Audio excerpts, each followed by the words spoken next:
kwa adwuma no awu otumi firi ho no kwa adwuma no assembly na ne fie kwan no ayera no netimi adi ho ayi no akọ be ma ne fie no asiesie no otumi prebe no ande fro ne nkwan ahihye fridge mu ama be me no ne ade wo timi amwa woni obi wo ho mo wo he ho esoro ho ana he na mo wo woni obi awo ho 9 years monka wade asem wo timi amwa and as soon as me nipa no me kọ ne ho weekend nti wan humi a me wo ho first no bi kwa washing a wotete afi di omo ba mu kita suitcase over Ghanaian na me en spinters my enyo spinters why enyo spinters Ghanaian na me spinters really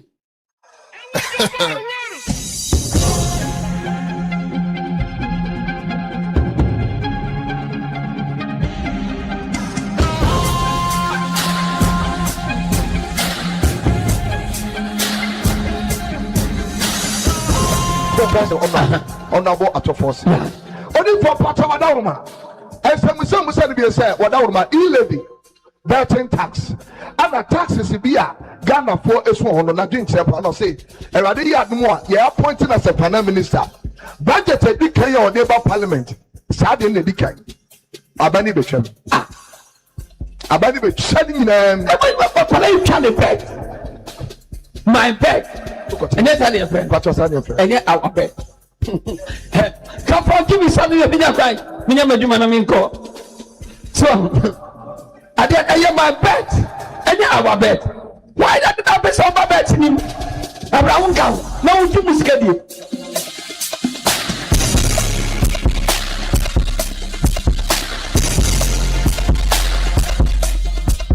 You see, it's a two-flare bulldog, as I would describe it.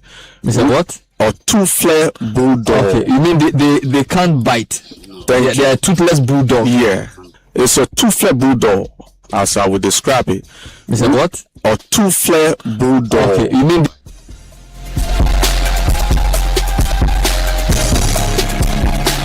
GFA president of Kachakuroku. Ket Okreku. Yes, Kachakuroku. Ket Okreku. Ket Okreku. Don't put your dictionary into my dictionary. When I provide, don't remove my providing. Leave my point.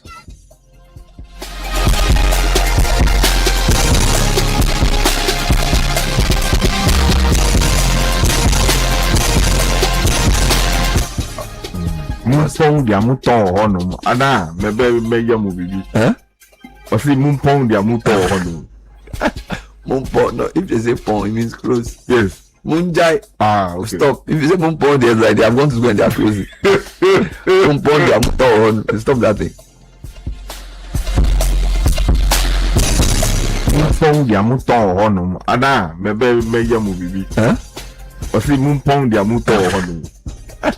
Mumpong, no, if they say pong, it means close. Yes. Munjai. Okay. Stop. If you say mumpong, they're like they are going to go and they are closing. Mumpong dia muton honum. Stop that thing. We are back. 97.3. It's Friday and it means just one thing. Yeah, it's a holiday, but you know, we're here to talk some Black Stars. Some 2026 FIFA World Cup. Black Stars are in action later this Saturday dawn. Sure, you'll be staying awake to watch that game. Yeah, be patriotic. Tactical Carlos Queiroz. Oh, Charlie. Well, show probably brought to you by Rexona, Bank of Africa, Betway Bet Influenza, Extra Cash, Blue James Energy Drink. Yeah, big shout out to our sponsors. I'm Gabby Affair, and welcome again to the show. Let's hear from you. 053996 053996 Are you confident ahead of today in the USA, but early morning Saturday in Ghana? Yeah, Ghana taking on Colombia. We'll be getting into all of that talk, and then also the African teams at the ongoing World Cup are falling apart. As we speak, Egypt are taking on Australia. But Senegal out, South Africa out, Cote d'Ivoire also out, Tunisia out, DR Congo also out. See, big shouts to all the guys we met all the way in Boston, right? So you guys be hard guys. We'll get into the names a bit later. But let me talk to you about extra cash. You know how life goes sometimes. Unexpected wahala fees show up. School fees, rent, broken fridge. Everything fee come at you once. That's why extra cash from Forms Capital Day here for you. It gives you a lot to take. It gives you extra money right inside your Momo wallet. You can repay any day or up to 30 days. The best part is the interest is charged on how long it takes to repay, and when you keep paying, your limit will grow over time. So no need to stress. Just dial *170 hash. Select 5, 3, and 5 to activate your extra cash. Because with Forms Capital, the mantra is no wallet left behind. So go on, leave extra with extra cash. Now today is Friday, so you need Blue Jeans energy drink. Stay awake. Watch that game between Ghana and Colombia. You know how the Colombians are called, right? Coffee growers. So you need Blue Jeans energy drink to stay active, fully active. Well, Blue Jeans energy drink, your favorite energy drink, has been on the Ghanaian market for over 20 years. Blue Jeans contains many vitamins and nutrients like vitamin B2, B3, B6, B12, as well as taurine and guarana, which are known to boost your strength and also energy, as well as promote high performance and endurance. Blue Jeans energy drink is for bold and active men and women. So for bulk purchase, kindly call us on 020-8128-190 or 0550101000. Blue Jeans energy drink. Be tough. Now let's talk to you about Bank of Africa. It's a quick fix loan.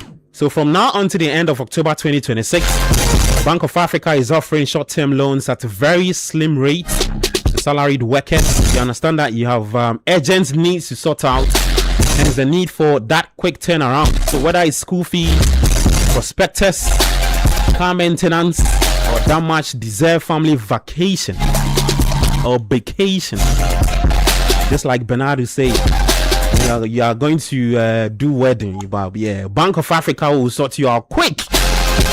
Visit the nearest branch or chat for the young lady there. www.bogghana.com to sign up. You can also WhatsApp us on 0244-338-2264 for inquiries. Sometimes all you need is a quick fix. The Bank of Africa, as long as a group, as close as a partner. Have you heard about Rexona? Yeah. If you've not, let me talk to you about it. Made for motion, made for you. Quick pass, hard run, fast left, long right, aerial ball. Oh, Charlie, overhead, down bashing. Hey, counter attack. Quick step over. On looking pass. Yeah, we move. That's how we'll be playing later this dawn. So you for run some more and jump. And yeah, it's saying it's a go. It's all about Black Stars and it's all about Rexona.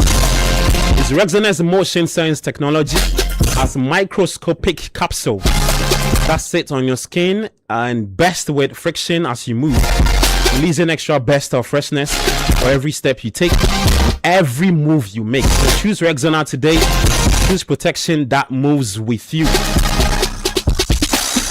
You want to rise to the occasion with Rexona, so please do that. So big shout out to our sponsors. So big shout out to our guys on YouTube. Sweet Kwame, I see you. Kojo Swiss 8100. Yeah, I see you guys coming us back. Thank you. Well, let's get into it. I've got Bernard Abeg who are in studio with me. My own shining brother too. Yeah. What's up, boy? boys are bye. Let me finish announcing. No, relax. Give me the bell. Yeah, nice one. And then the rabbi, the Charlie, let me tell you some quick story. And this one, it'll be greetings from Boston. Besides Foxborough. Yeah, man. From Westboro to Foxborough. The people love you, man. I love them. The people love you. International. They say, where is the fancy boy? I say, Charlie, the boy make you relax. Charlie, the people love you. I love them. Charlie, y'all go tell you stories where the course I get, man. Yeah, man. As to, I lost count of the number of people who were just saying, Coach, where are you? Yeah. Are you in the States? Coach, where are you? We want to come see you. We've got gifts for you. We've got Obama, Trump dollars for you. I told them that they shouldn't worry. They'll see you. They'll see at me the right time. At the right time. Yeah, man. And when I pop up, I'll just look. I have about close to 50 people number on my phone. Oh, just calling me, Coach, where are you? We want to do a blessing. Yeah, bro. You're not even there. I'm not even there. So whatever you are saying that people are asking, where is Coach? Where is Coach? I'm not doubting it. Yeah. I'm not conjuring anything. No, clear. Charlie, but if I pray for them today, yes. They said they messed the Yehovah Zeba.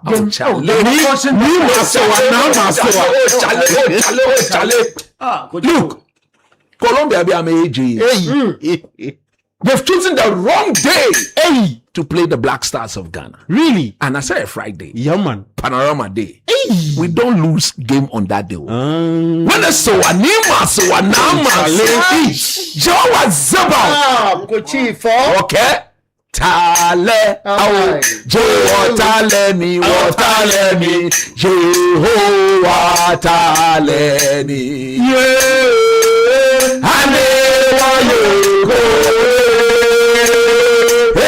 And you go, and you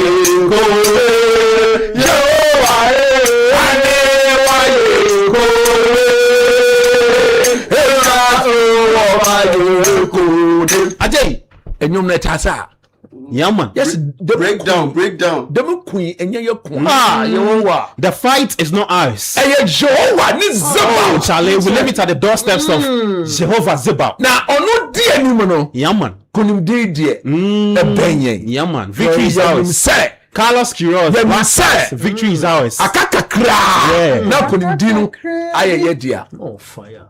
Tale Tale me Jehovah Tale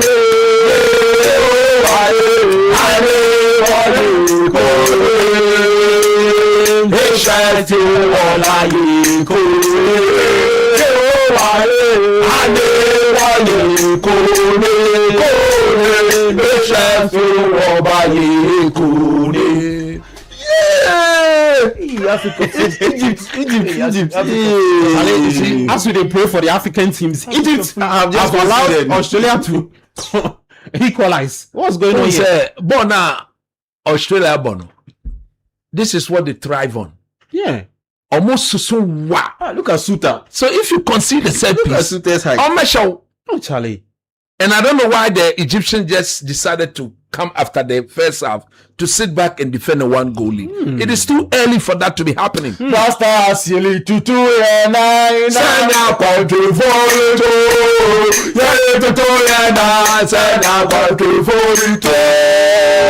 the Egyptians, they don't try. Charlie. They say,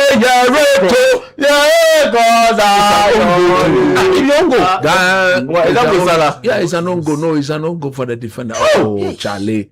You should be heading this ball away. No, Mamush. I think the number 3 guy, the defender, the number 3 shirt. You should be heading that. It's an on-go. Yeah. But I still think Egypt will win. I still think they'll win. Look, Nimo, if I pray for Egypt, Nima soa now masoa. Wakogbele yache o manche yeli aba. Wakogbele yache o manche yeli aba. Jehovah Zeba. Ni wo ba le wo ba. The unction. No, I should have you know, hey. Clean. Okay, shining brother 1, brother 2, Charlie 1 and 2. I'm a I'm a pampa, no was Zaba, because she that you know. Pampa, You are she down bonu. You are Jomo. When a swan, Charlie, you know, cat there. Get a clock, a double sheet. Let's go there. Oh, Thomas Pateke, she that you know. Big sounds too. Jordan, Charlie, she that you know. Seven your cash that you know. You are Nyamo here. Nyamo here, she tane, J. Watani. But Joe was about botany. Hani wa yekunim. Esha fio kunim yeli bafe wono.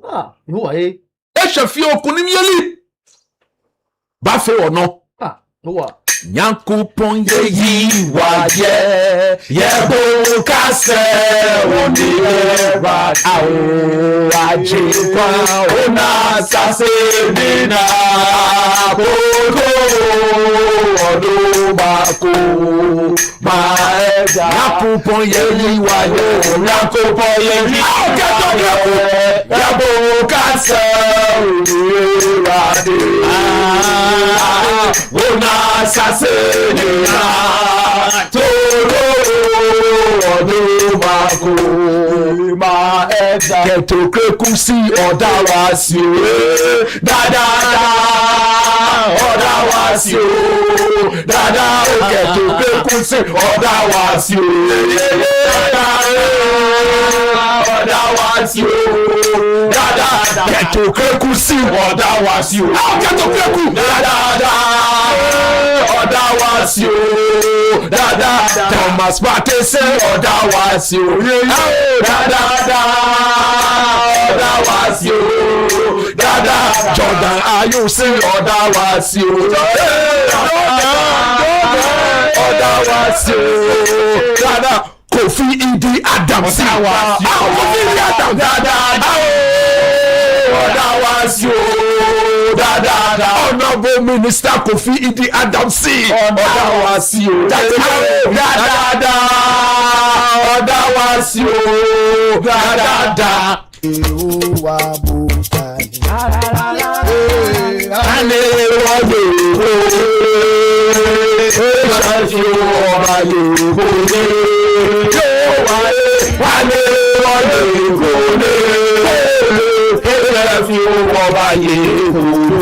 Yo wa Jomo Kaloski wa Charlie Halenile tactical Charlie coach neto system of the bound system the training you say Carlos where they kept we tenam Charlie Carlos EBG we go back yo wa nyamo here eto system of the bound system when Colombia be come ke chon we come touch ball come ke touch ball come T-boys come do motel o wa T-boys Okamakpo do ba wo yo yeli wo hemo ka yeli ji na ba ka twa mejeje by 4 a.m. this morning be ya machi wona Jordan usi odawasi 4 a.m. wona odawasi dada keto krekusi odawasi odawasi dada you are wicked in here. Charlie, catch the Lord. Cat here, day. No what? Cat. Jomo cat. Say no come to a Jomo cat to Kroku. You know from that fine. Charlie. Ona cat to Kroku in job. I cannot call over the man only. Come over the man only. Ona, eno small. That I join you. Don't be out on a care about me. Me a gay hypocrite. Seven from Jimmy. One no call any can't come from. Oh, cat to Kroku. See, that was you. That was you. Get to great pussy, that was you. That was you. Charlie, bro, Charlie, the heat for the CD. No, but Charlie, the Egyptians, I don't even know what they are doing. I don't even know. We'll get into that later. Oh, wait. So yeah, we'll be keeping you. This game is happening with Dallas, right? Yeah. We'll be keeping you in post. It's 60 minutes. Australia won, Egypt also won. See, there's one thing with Australia. They are very physical. Yeah.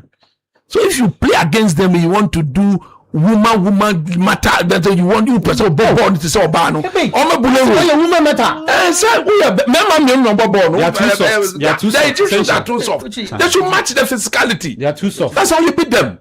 You remember when you played them in 2010? Yep. They had a man down, but that day we went through hell. I think that game we drew 1-1, right? Yeah. Against Australia. I think we beat them. Jan, yeah, it was a Jan. No. We drew 1-1. No, They scored first. it was Serbia that we beat. They are a very difficult team to play against. Very, very difficult. Anyway, well, we'll be getting into that a bit later. But guys, let's start off with what's to come later on Saturday. Early morning, 1:30 a.m. at the Kansas City Stadium in Kansas City. Yeah. It's the Black Stars of Ghana taking on the Coffee Growers of Colombia. The Coffee Growers of Colombia. A team that Carlos Queiroz knows very well. A team that Carlos Queiroz coached in 2019. In fact, 10 of the players Queiroz coached in 2019 are still in the current squad, currently at the World Cup, including their veteran, James Rodriguez. You can talk about Yerry Mina and also David Ospina, who is the most capped player for Colombia now, together with James Rodriguez. In terms of what they've done at the World Cup, they are making their 6th appearance at the World Cup. The Black Stars are making their 5th appearance. Colombia have done a quarter-final berth at the World Cup in 2014. I remember that competition very well when James Rodriguez scored 6 goals at that tournament, including that famous volley. And the other records at the World Cup is also what? Bernard, 2 group stage exits. Yeah. Round of 16 in there. Yeah. In terms of the Black Stars too, we've also done similar ones. Round of 16, group stage exits, and quarterfinals. I'm putting out this start so that our listeners will have a fair idea of who we are meeting today. What to expect in terms of the profile of the team. Expect physicality. A very strong team that would demand a lot from the Black Stars today. Would demand a lot from what Carlos Queiroz's game plan would be. And if you want to go past this Colombian team, we must be ready to work hard. What I like about what Carlos Queiroz said at the press conference is that he alluded to the fact that the game is a tough one for the Black Stars. And Queiroz himself, in fact, after the press conference, a lot of the Colombian journalists and a lot of the Colombian fans who were there, they have this affinity towards Carlos Queiroz. They like him very much because in coaching them from 2019 and then he exited somewhere around 2022 after a series of poor results in the the World Cup qualification series, and then he left. So he's facing a very familiar foe. Colombia themselves know him very well. Let me start off with you, Bernard. Then I'll come in that order. What kind of approach? I get to the Egypt game is taking your attention. Yeah, what kind of approach do you think would be the best we need to adopt today in our quest to go past this Colombian team? First off, before we even get to the approach, we are going to be tested. I'm learning the weather in Kansas is It's humid. So it means heat, right? Yeah. What's going to happen is that there are a few things the boys must be aware of, or we are to expect. That hydration levels is going to increase. There's a bit of breathing levels that are going to also increase as well for the boys, and they will need to adjust and readjust to the weather to help them produce the kind of result we'd want to see from the Black Stars. But would that be a problem for us? No, because where we've played at, or under the weather conditions where we've played at Philly, it was raining, right? Yeah. It's the 2 games. It rained, in Boston and then. So this is a new test. For footballers, adaptation is key. And thus they would have to adapt in a unique way. First off, we've showed glimpses of what we can do when it comes to teams sitting deep, keeping the structure, shifting from left to right, and then relying on the counter. In the midst of this weather, where we need more energy, where breathing would be increased because of temperature, where we need hydration, hence the hydration break and all have you, we must always think afresh, especially on the offensive. And what the Colombians want to bring to this party. Already they look down on us. Yeah. Because they've been to this stage 6 times. We have been, this is our 5th time. And this is their 6th time. They say it's a mismatch. In fact, the Colombians, I saw this report from one of our colleague journalists who said that he mentioned to a section of the Colombian fans and said, good luck. They were like, no, they don't need luck. They are brushing us. They are killing us today. This might sound like telephone ringing. I'll take you back a little, back. You know, we had Italia 1990, and we had USA 94. 94, yeah.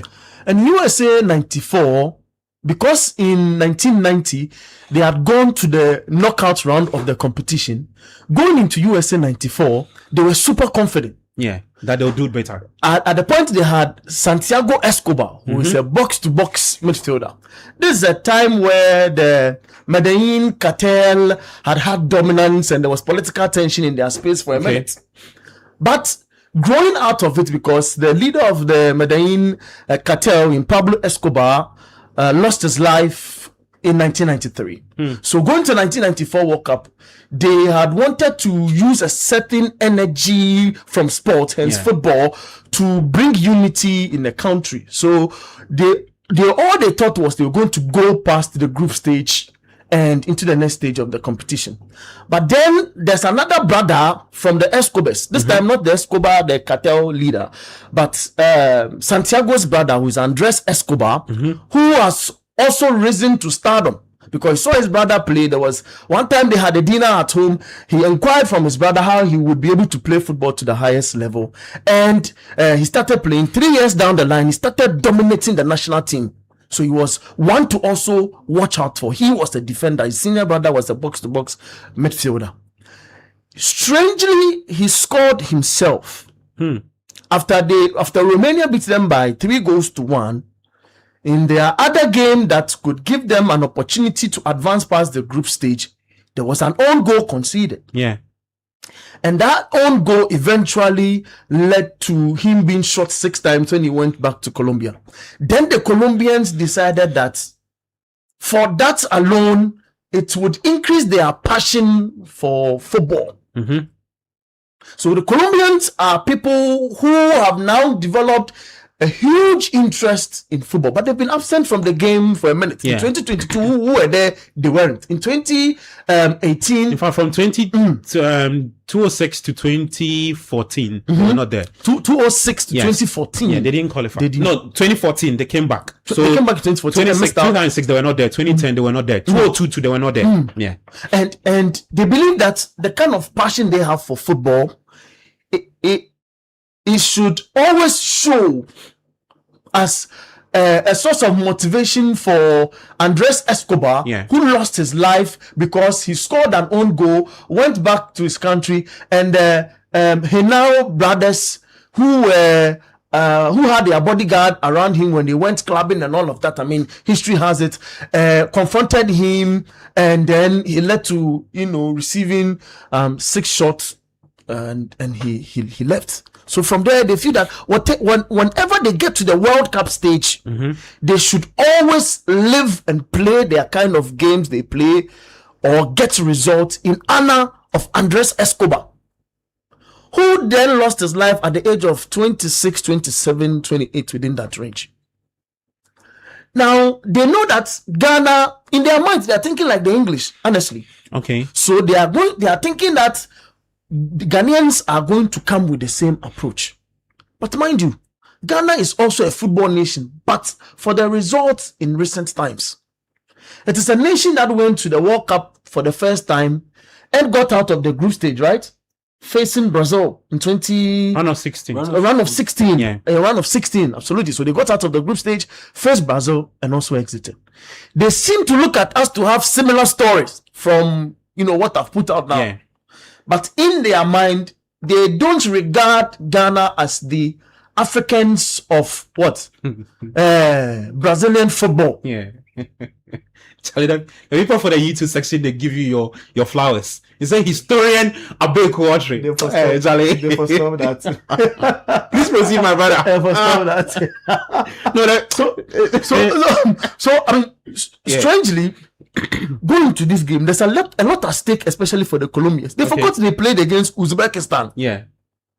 So they beat Uzbekistan by 3-1. Great. They beat DR Congo by 1-0. And then that's dead rubber game against Portugal. I mean, the two teams had already qualified. So goalless. So in their minds, they have 2 clean sheets, conceded 1. So in their minds, they feel they've had the African taste. That's they don't see Ghana after playing against DR Congo. Absolutely, after playing against DR Congo. But mind you, the Ghana's group, even though we might see it as a fairly balanced group, in terms of competition, I feel the teams in Ghana's group in Croatia in 2018 were at the semi-finals of the World Cup. Yeah. They had Modric, who won the Ballon d'Or in the process. Yeah, 2018 finished runners-up. 2022, they finished third. So whose weight will Croatia equate in the group of Colombia? Yeah. I don't see any of those teams. I don't see DR Congo. I don't see Uzbekistan. Maybe Portugal. Maybe for Cristiano Ronaldo because he's a national star. If you compare Lucas' numbers to him, he's of that level. And I am painting this picture to say that the Colombians, we played England. Who are you matching? Are you matching England to Uzbekistan or DR Congo? Ghana had a tougher group. Hence, if Colombians are looking down on the Black Stars of Ghana and thinking that this game is going to be what they saw against Panama, what they saw against England, I'm sorry. They're going to see a Black Stars with a new leaf or on a new leaf. Right? I see. Because they are going to present something different to the party. I am happy. And to add to that, Jordan said that game against Croatia was not, I mean, it was just one of those games. Absolutely. Yeah. And if players tell you it was one of those games, that game gave them an opportunity to go to Kansas. This team had studied everything around what they are to expect in Kansas. Hence, they are well prepared. Right after the game against Croatia, the manager came and said he feels the World Cup is now about to start for Ghana. For the way Carlos Queiroz have done, any manager in this world should have fear and respect for Carlos Queiroz. Okay. Now I touch on managers and land. The Croatian manager has been there for a minute. Colombia, you mean? Colombia. Yeah. What is he? He's a Croatian. The Colombian manager has been there for a minute. He was given the job to try and stabilize the ship, just like Carlos Queiroz. But Carlos Queiroz is at the World Cup for its 5th time. Yeah. He's gained a lot of experience. Hence his presser, he mentioned it that he has been at this stage for a minute. So he knows what to expect when he gets to a certain stage of this tournament. Okay. I beg to differ. The Colombian manager is not of the same level with Carlos Queiroz. Hence this party present a new drink and wine altogether for him to taste. I see. And they might have individuals, of course, a player who knows this competition and all of that. It is why in London, this might sound controversial, but Jordan Ayew and his starting in this game might just be crucial. Really? Because what are the Colombians expecting? That we sit deep and hit them on a break. But one thing that Jordan needs to be doing is to releasing the ball fast today. The Colombians get easily frustrated. The Colombians get easily frustrated. Again, I repeat, the Colombians get easily frustrated. And that's Jordan hold up play, allowing people to run and catching them on the counter is what the team must do perfectly today, is what's going to define our game. Okay. Hence, if he starts and there's pressure, we get the ball and he holds onto the ball a little. If he's able to release the ball quicker, that's we our advantage in the game. So Jordan starts for you. Jordan starts for me, and Really? maybe Young Duff, in the second half. You're not having a change of mind based on what No, you're we saying. can't start going on a quick break against Colombia. I do not know what coach thinks. Oh, okay. So But you're saying that we shouldn't also play to their tune. we are not going to. We have to confuse them because the opponents we've played in our group are mightier, ranked better than the guys who they met in their group. Hence, the competition level in both groups aren't the same. So, if we've been able to stand the test of England, who's gotten Anthony Gordon, who's gotten Hurricane, who's on 5 goals now, who's gotten what you call Saka and the likes, Madueke, those guys, and we've had an opportunity, and it is gone well for us in holding their press. I don't think Colombia is a force to reckon with. Respectfully, what are their rankings now in the world? Maybe the 11th. What is England's ranking in the world? England is way more higher than Colombia. And what is Colombia's ranking before we started the game, before we got into this World Cup? So all I'm saying is that I feel we are ready for this party, and Ghanaians have come to trust, maybe believe is the right word. They've come to believe Coach Carlos Queiroz to the extent that Queiroz feels it. He's aware of what he's facing now. Strange sources indicate that Queiroz would stay on after the World Cup. Okay. And if he is to stay on, results like this, Ghana has not been at this stage for a minute. In 2022, we got out of the competition at the group stage. In our AFCON journey, it is the group stage. This is an improving side, and the Ghana Black Stars are improving at every level. Let me quickly take your starting 11 with the exception of Opon Prepra, who is out injured. So I do 4 and 5. I do Ajete and Opoku. I keep Marvin and Gideon there. I put the Accra Asafo goalkeeper in post. Ben Asari in post because of what the goal that he considered. I don't think was his fault, especially the first goal that the defense opened up. And I'll do a 4-2-3-1 and diversify it in the course of the game into a 4-3-3 or a 5 at a point in time at the back. So the 2 pivot will be Thomas Partey and Keleburenchi. Then up front, you're doing a midfield too. I'm doing a midfield. I'm doing a 4-2-3-1, but diversifies in the course of the game, because it diversifies into a 5 or a 4-1-4-1 at a point in time in the game. So Keleburenchi and Thomas Partey. I'll start Williams again. Iñaki Williams on the right. Iñaki Williams on the right. I mean, I'll allow himself and Semenyo to be swapping. Put Ernest Nyama behind Jordan Ayew. And that's my starting 11. So Nyama operating as a 10. As a 10. Okay. Interesting. We'll see if it goes according to plan, according to Carlos Queiroz. Yeah, let me bring you in. I want you to talk to me about. But surprisingly, the Egyptians are struggling. I don't know why. They are unable to. They're just disappointed. Not only match the physique of the Australians, but even with respect to the ball playing, I think they are struggling.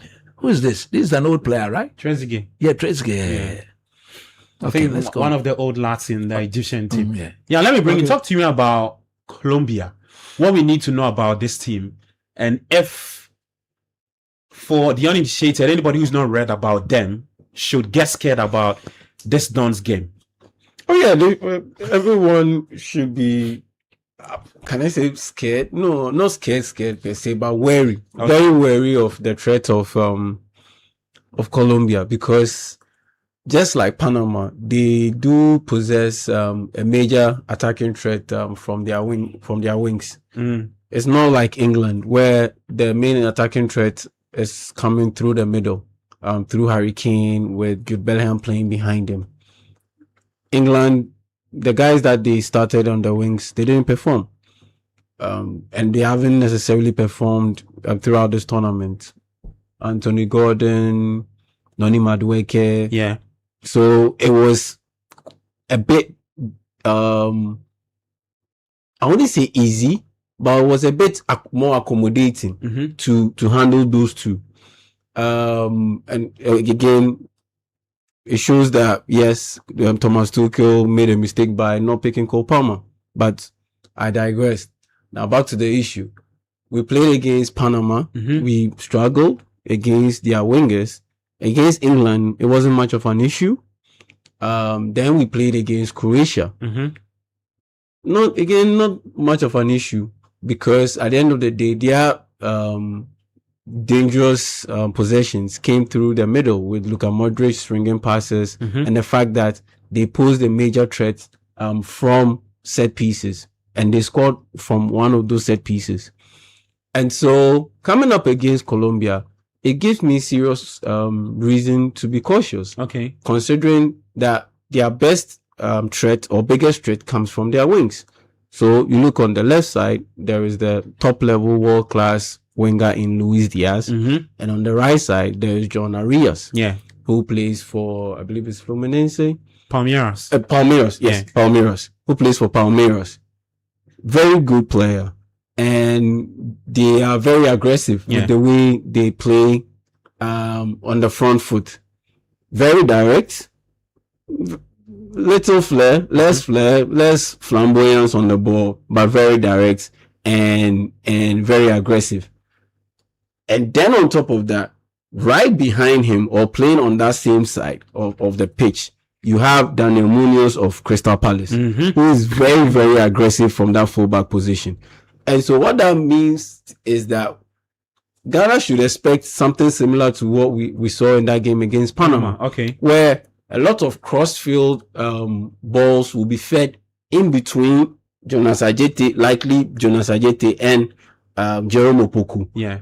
And what that means is it will test those two, their ability to time their runs to meet those crosses, and their ability to be physical in their challenges. And then it will also test the goalkeeper, Benjamin Asari. Very likely Benjamin Asari. He's starting. I would want us to talk about that, because after the game against Croatia and then Atizigi started training again, that conversation came up again as to if Queiroz will go back. At this point, he has to stick with Asari. I don't know why. I don't know why people keep doing that. I think I agree. Take it or leave it.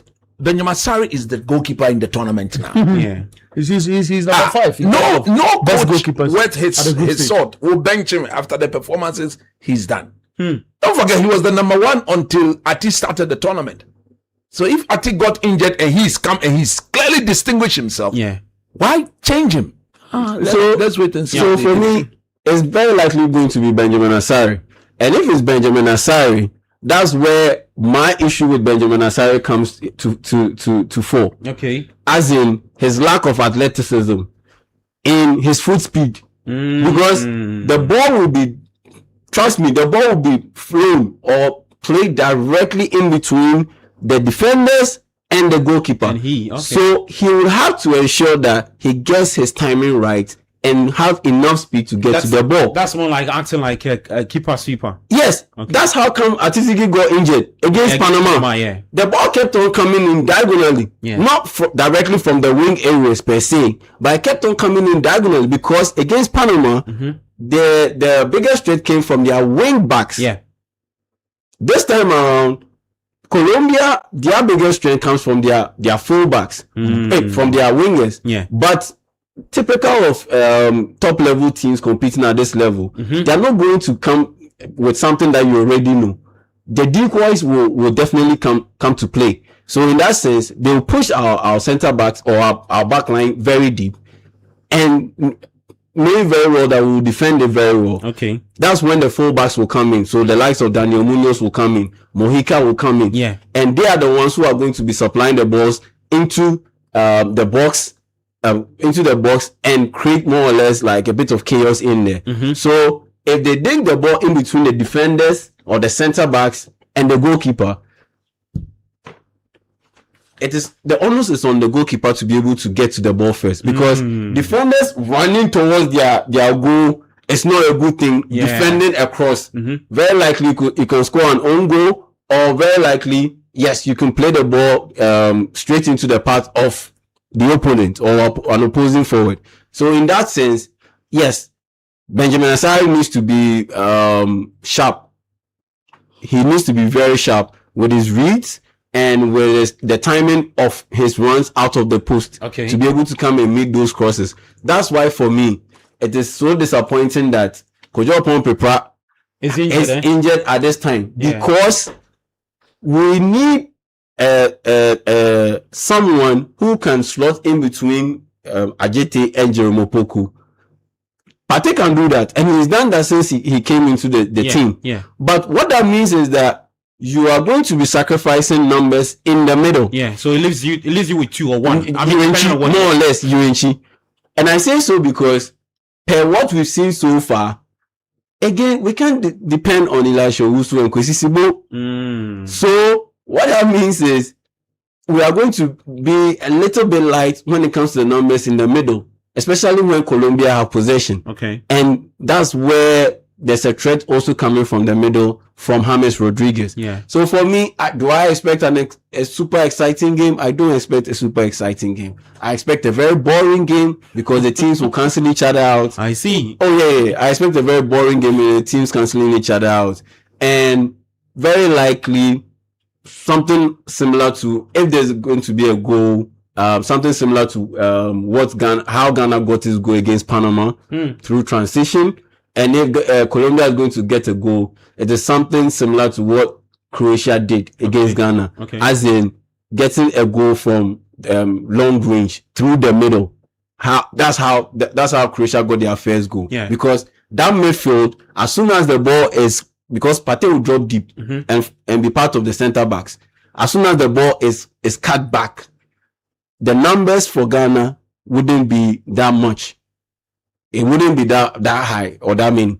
And so what that means is they will have enough room, the Colombians will have enough room to be able to attempt a strike or two at goal. Okay. And possibly get a goal from it. And so that's how I see it. But for my expectation, I definitely see this game going to extra time and going to penalties, and then it's a toss-up. And Ghana is winning, eh?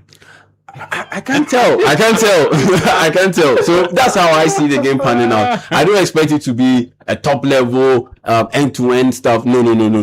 Maybe within like 5 minutes, everyone is having a go at each other. But overall, about 75-80% of the time, I expect it to be a very boring, very calculating game, with a lot of discipline, organization from either side. Yeah. And that's how I see the game ending. Tied throughout extra time, then we go to penalties, and I see it being settled on that front. Nemo, let's do tactical talk. I'm sure you have been digging deep into what this Colombian team are, and especially a man who knows them very well, and also adding to the fact that given the way we've played at the tournament, the group stage, sitting very deep and all of that, what are you expecting, personnel wise, the approach? Okay, so Gabi, tactically, I don't want us to go toe to toe with them. Okay. Simply because I watched them play against Portugal, where the Portuguese decided that they would go toe to toe with them, and they were very explosive. When I say explosive, look, they've got physical presence. Technically, I think they are good. The speed with which they play the game, as a coach, you want your team to play at that speed. And I think the best way to contain them is to slow the game down to our rhythm. If we decide to make it very chaotic, I think they will beat us to the game. They will definitely beat us to that.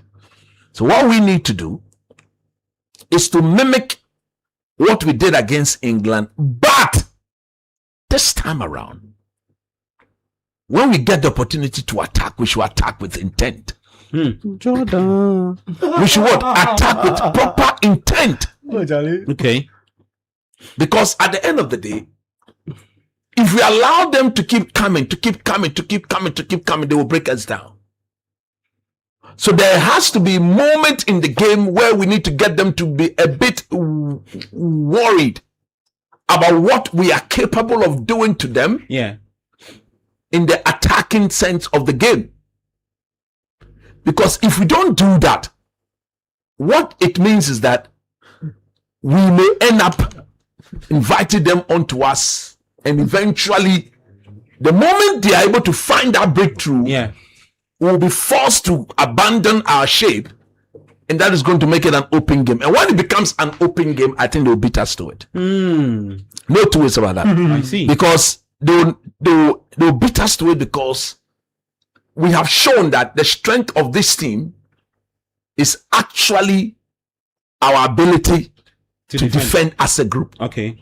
So the moment we start leaving the defending to individuals to do, I think we are going to get exposed. So therefore, that which is very, very important is the personnel we put on the pitch. In defending, that means we need to take care of the ball very, very well. Though. Take care of the ball. Very, very well. In what sense? That is why I don't want to see Elisha Usu. That is why if I have my way, I'll not even opt for Kwesisibo.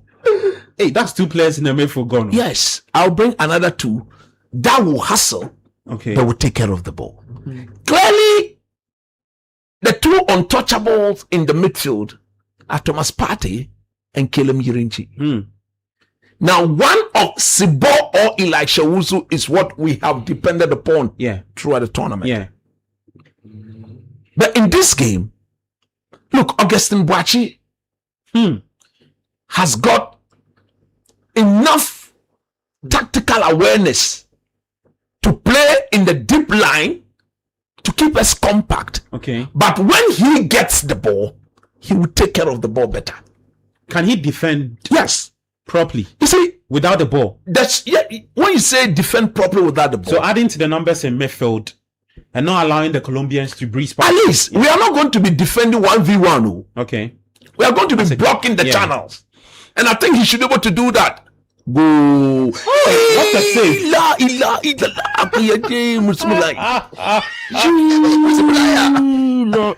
Oh my goodness. Hey. What a ball by Mohamed Salah. That would have been the end of the game. Hey. It's +5. What a save from the Australian. What? How did he save that? Yeah. I mean, sorry, listeners. So that's just a quick update from that game. Australia taking on Egypt. It's a corner kick, though. Egypt for win this game. They had lots of chances in the first half. Okay, so like I was saying,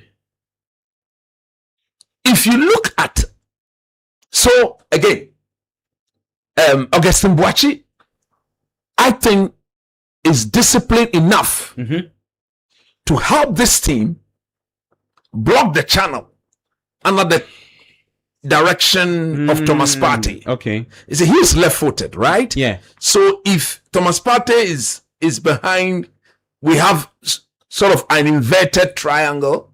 The apex becomes the base becomes the apex. So it's like a 4-3-3, where Kelem Richie is on the right side of Thomas Partey. Okay. Augustine Boachi is on the left hand side. Okay. And Thomas is behind the tree. That is a proper balance. That balance will not only give us the opportunity to block the space or block the channels, it will allow our team to take care of the ball better. Because one thing that I saw of the Colombians against Portugal was their ability to counter press and more or less suppress the Portuguese in their own half. Look, but for the Portuguese goalkeeper, Portugal should have lost the game minimum of 3-0. Minimum 3-0. Now, if you are playing against such an opponent who will match you in terms of physique, in terms of power, and who will again match you for goal, who again match you in terms of technicality. Yeah. One thing you can't afford to do is to do a lot of turnovers. Okay, possession turnovers. And in our midfield, who are those people who would normally do the turnovers? It is Elisha Usu. It is what? Sibo. Yeah. when you talk, you are told that they can win back the ball. But after winning the ball, what do they do with it? So if you win the ball and you give it back immediately, it's cosmetic. And those are very casual passes. Look, I've seen them pass the ball forward before. Very close passes. You were at the stadium. Did you see any progress passing? No progressive passing. No progressive. Simon picks up the ball as if he's busy for nothing, and then he gives a square long pass on the ground to a 30 yards square. Then he thinks he's playing football. He's even facing his own goal area. That's what I'm saying. He faces his own goal and then pass the ball to Senaya, pass the ball to Gideon Mensah. He thinks he's playing football. You know what's painful, Coach, to add to what you just said?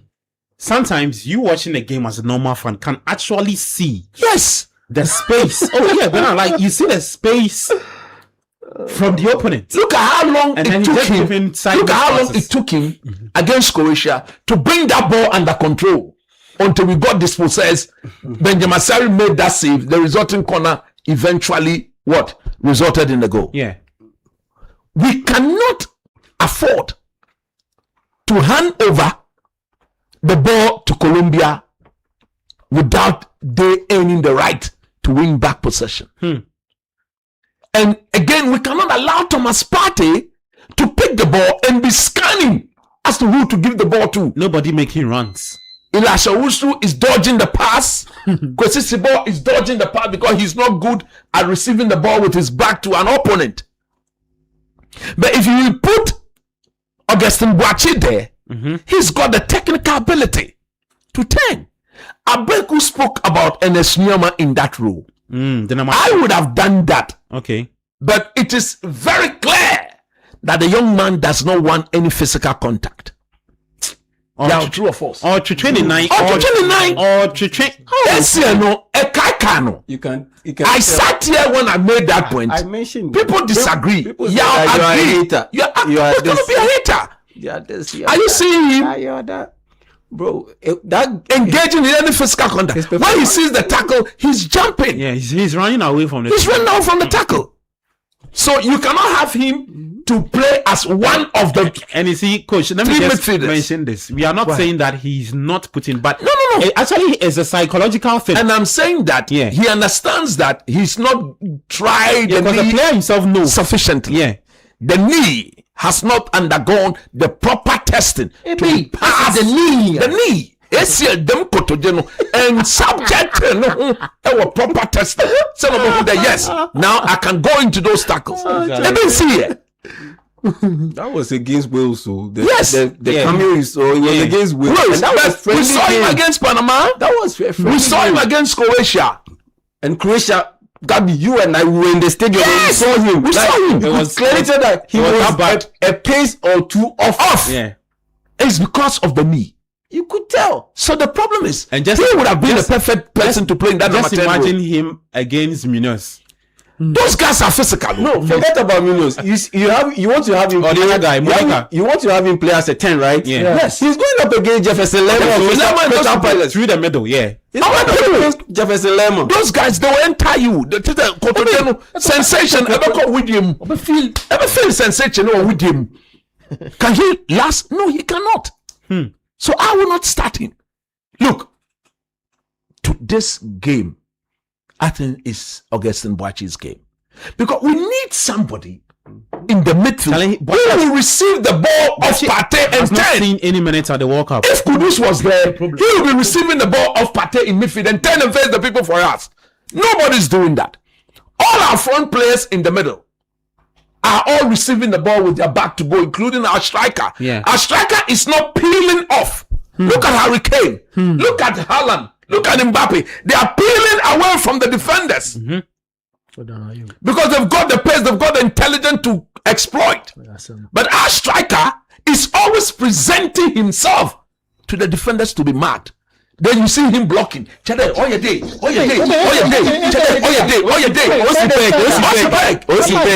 the stats to back it. What he's doing is working. It's not working. Foco. He's working for the way. Foco is not working. Where is working for the way? Oh no, but I mean the defensive pressures. Exactly. Defensive pressure from who? He's stopping the chat for that. From who? Jordan, are you for Ghana? Yeah. What defensive pressure? I know say If he starts, it's defensive pressure. He's defending. Why you not seeing that? defensive pressures on the opposing team. I disagree.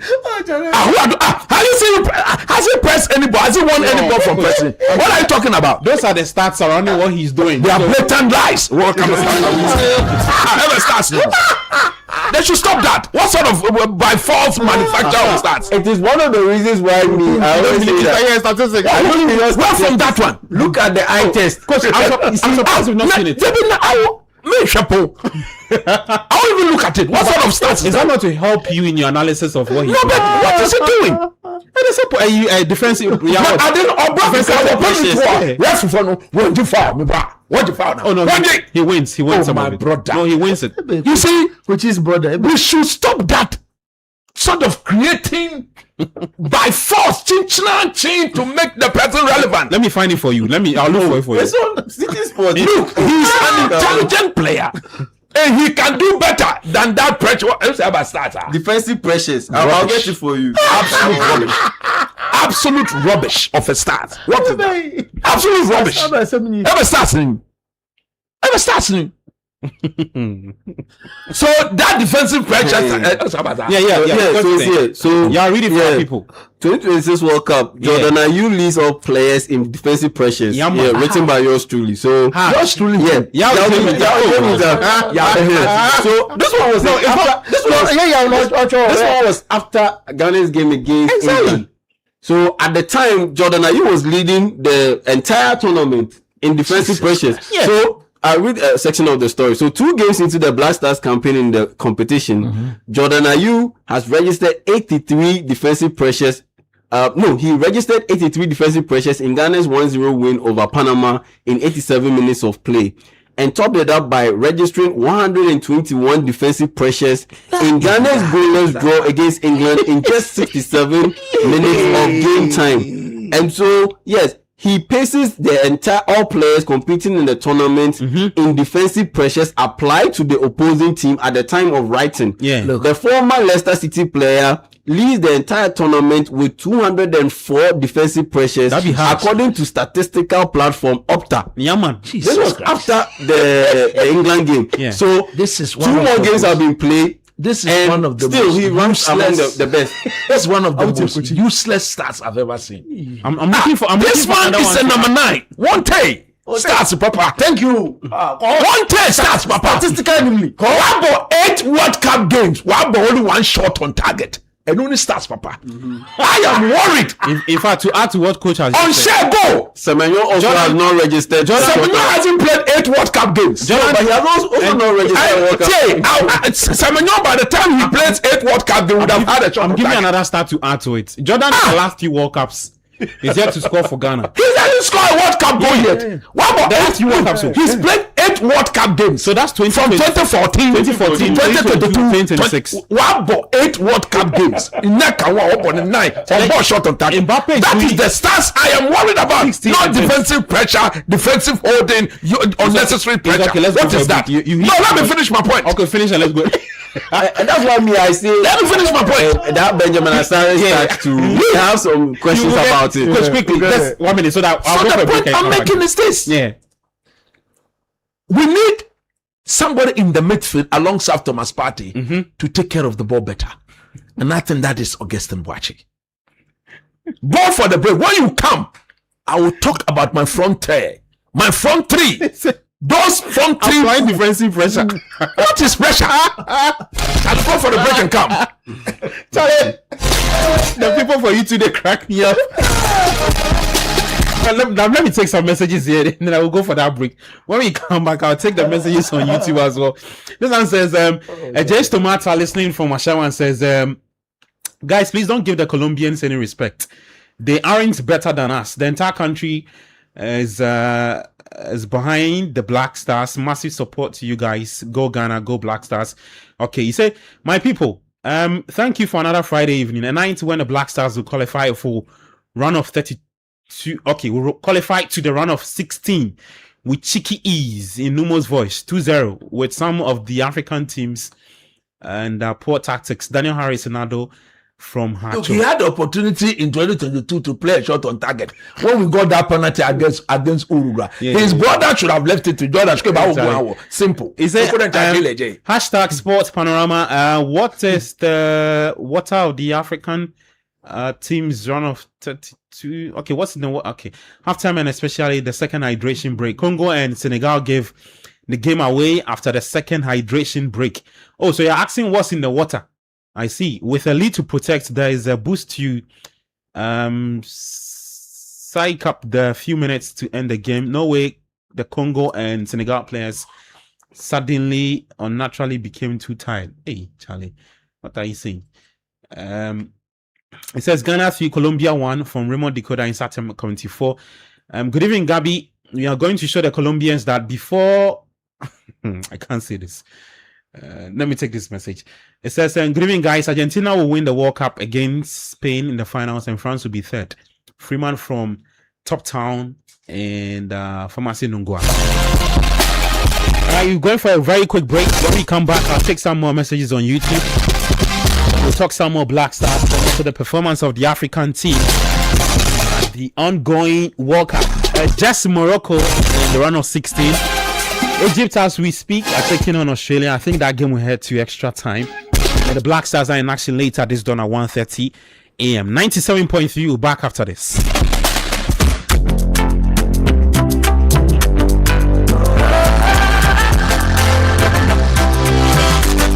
From the heart of Africa we stand, building dreams across the land. Every step we take aside, helping you rise, taking you higher. Strong as a group, close as a partner. Bank of Africa lifting you higher. African bank with global reach. POF make your future glow. Strong as a group, close as a partner. Bank of Africa lifting you higher. African bank with global reach. POF make your future glow. We go there for you night and day. Strong as a group, close as a partner. Bank of Africa lifting you higher.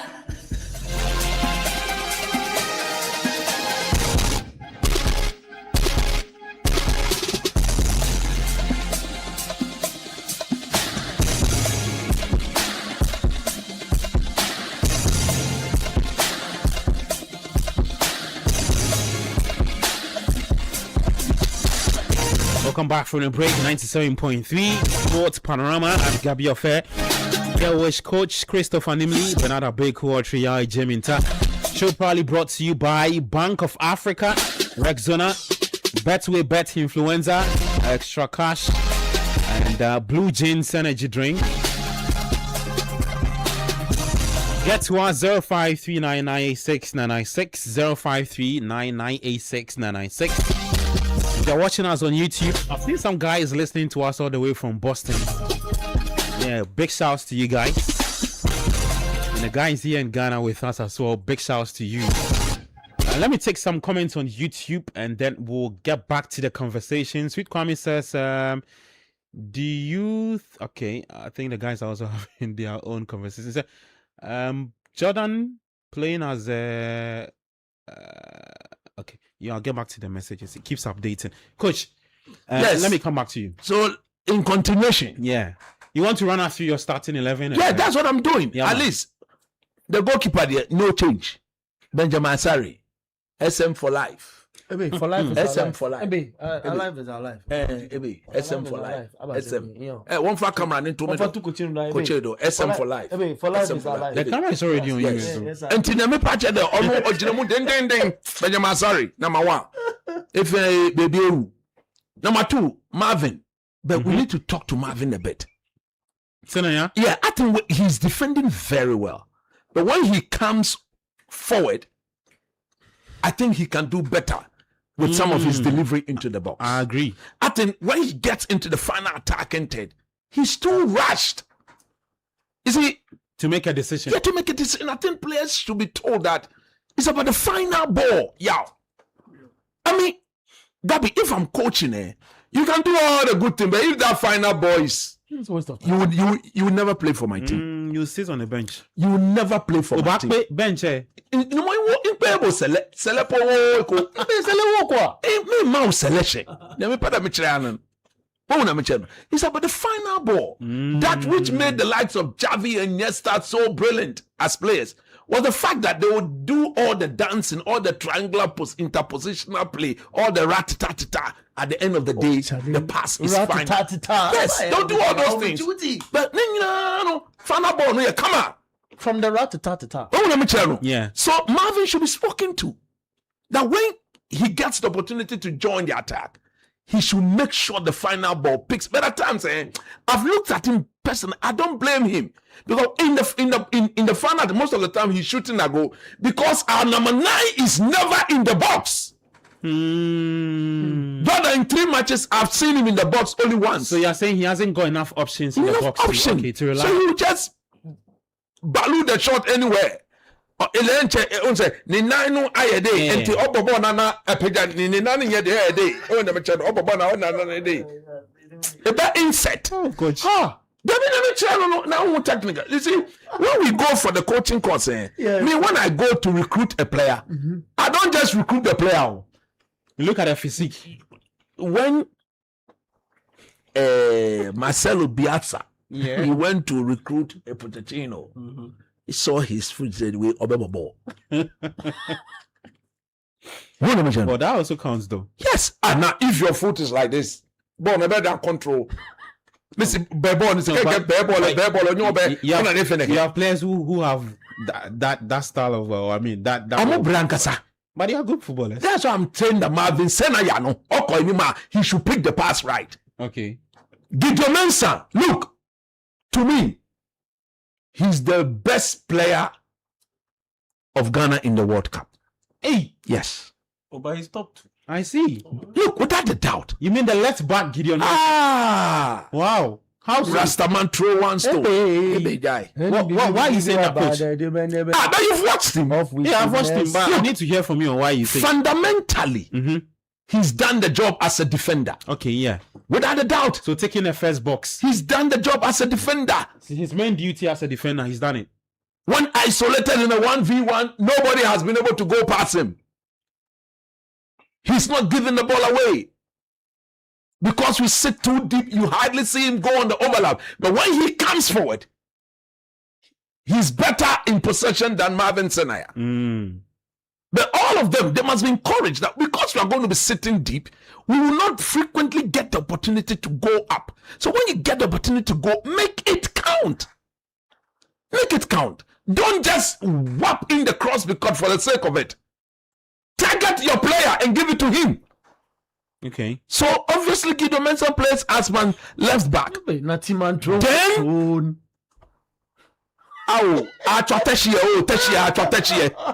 Ajete. Ajete over war. Inga no Ajete na bopo. Tashi to come with a boom. See the error ahead of you. Yeah. But Ajete did something against Czech which I didn't like. He slept on the job. You see the first goal we considered. When Partey gave him the ball, he was sleeping on the job. He gave him the pass. He has to stay awake. Give the pass away. You cannot be awake against England. Against Croatia, you mean? Yes, of course now. And he gave the pass away. Yeah, and Jordan had a go at him. And if he, yes, of course, didn't catch him. But that was deserving. I would have given him a good goal. Jordan went at him. I would have given him a good goal. Oh yeah, Jordan. Trust me, I was in the stadium. Jordan went to him. Jordan, me and Kamayan the minute me coach, I go on. He gave him a bit of a telling. Because at this level, you don't give the ball away like that. You don't do that. So he must be told to stay focused. Without a doubt, his defending has been excellent. But in the modern game, it's not only about defending as a defender. You should be able to pass the ball. You should be able to get your team to break the lines. Break the lines. You see the ball he gave to Semenyo? That ball against Croatia with Semenyo 10, it was Ajete's pass. Yeah. We need more of such passes from him. No more. Under pressure, boom. So Gideon, Jonas Ajete, Benjamin Asare, Jerome Opoku. Look, Jerome. Hey, why has it papa? Why shock him?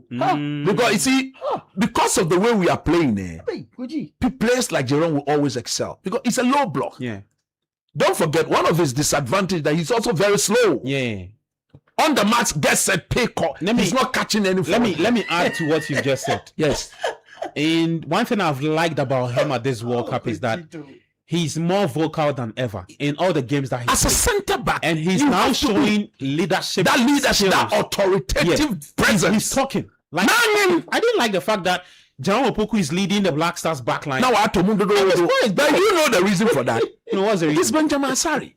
Yeah, more vocal. Asari is talking. Come ahead, tell Paul. Come ahead, but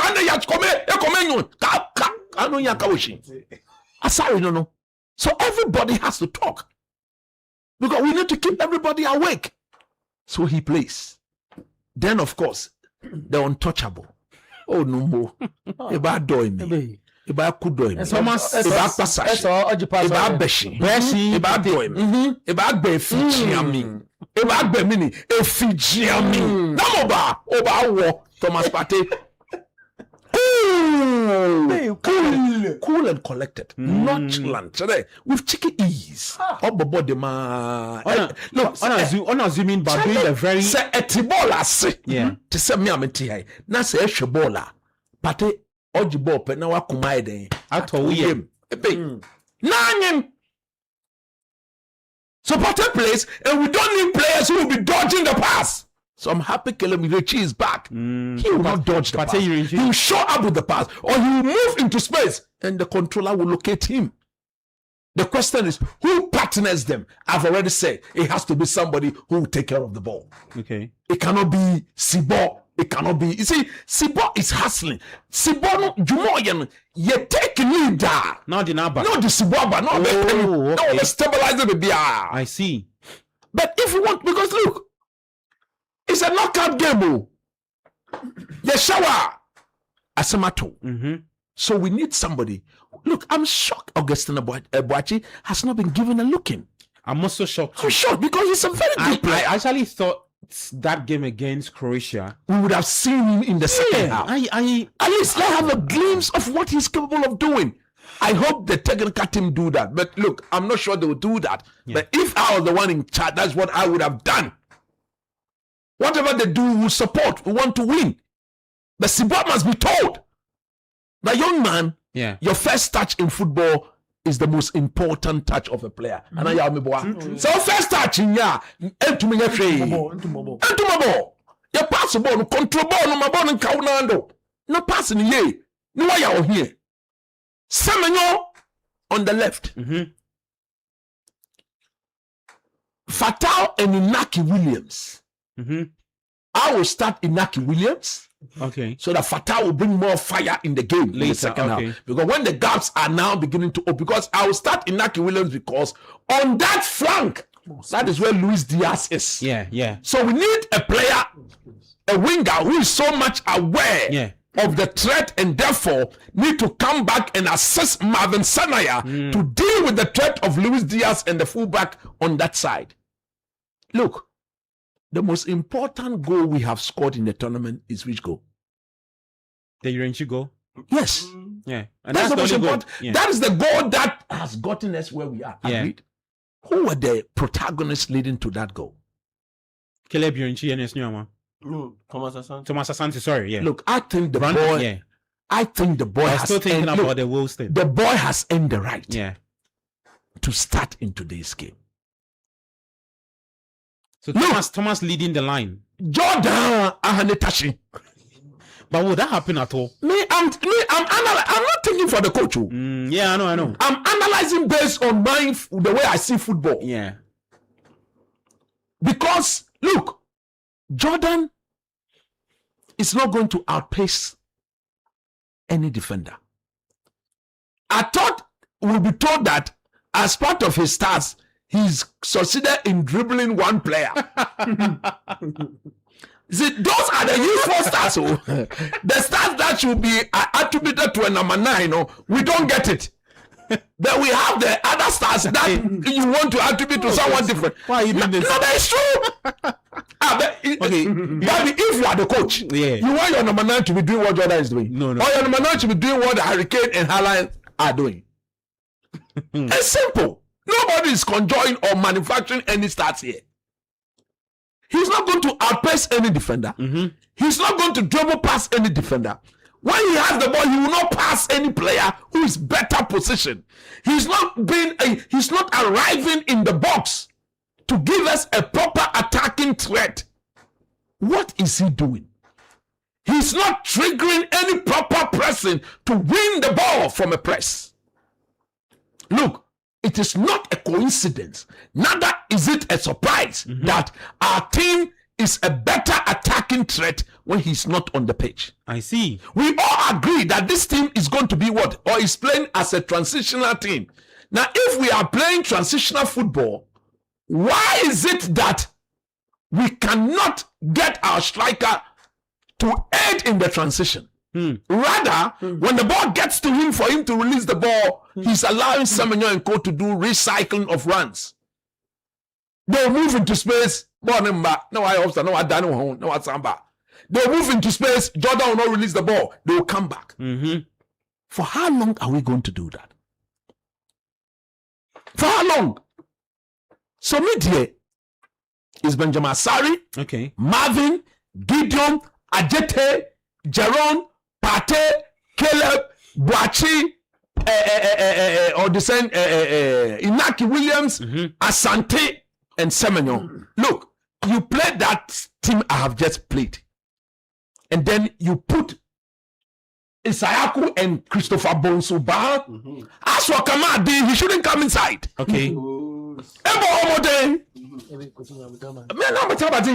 about team 6 years? Kamadi will not play. What about team 6 years? No. Look, we should stop that. I don't even know. We know of players who have played the Black Stars. We know players who have played the Black Stars. We know the players who have played for the Black Stars. One attempt, one year they walk away, one baby. 6-7 years. No assist. The only goals that he scored, the one who gave me the assist, they didn't call it. There was this winger we took to the Unity Cup. Fuseni something. Oh, Naka boy, Mohamed Fuseni. He plays for Union Saint. That guy is. There's a good number of wingers. You see, Gabby, just a quick one before we move on. You see, the whole statistics thing that we're talking about, where we're addressing the Jordan Ayew issue. You see, it can't just be in isolation. So yeah, you're just looking at just statistics, and you're basing everything you argue about on just statistics.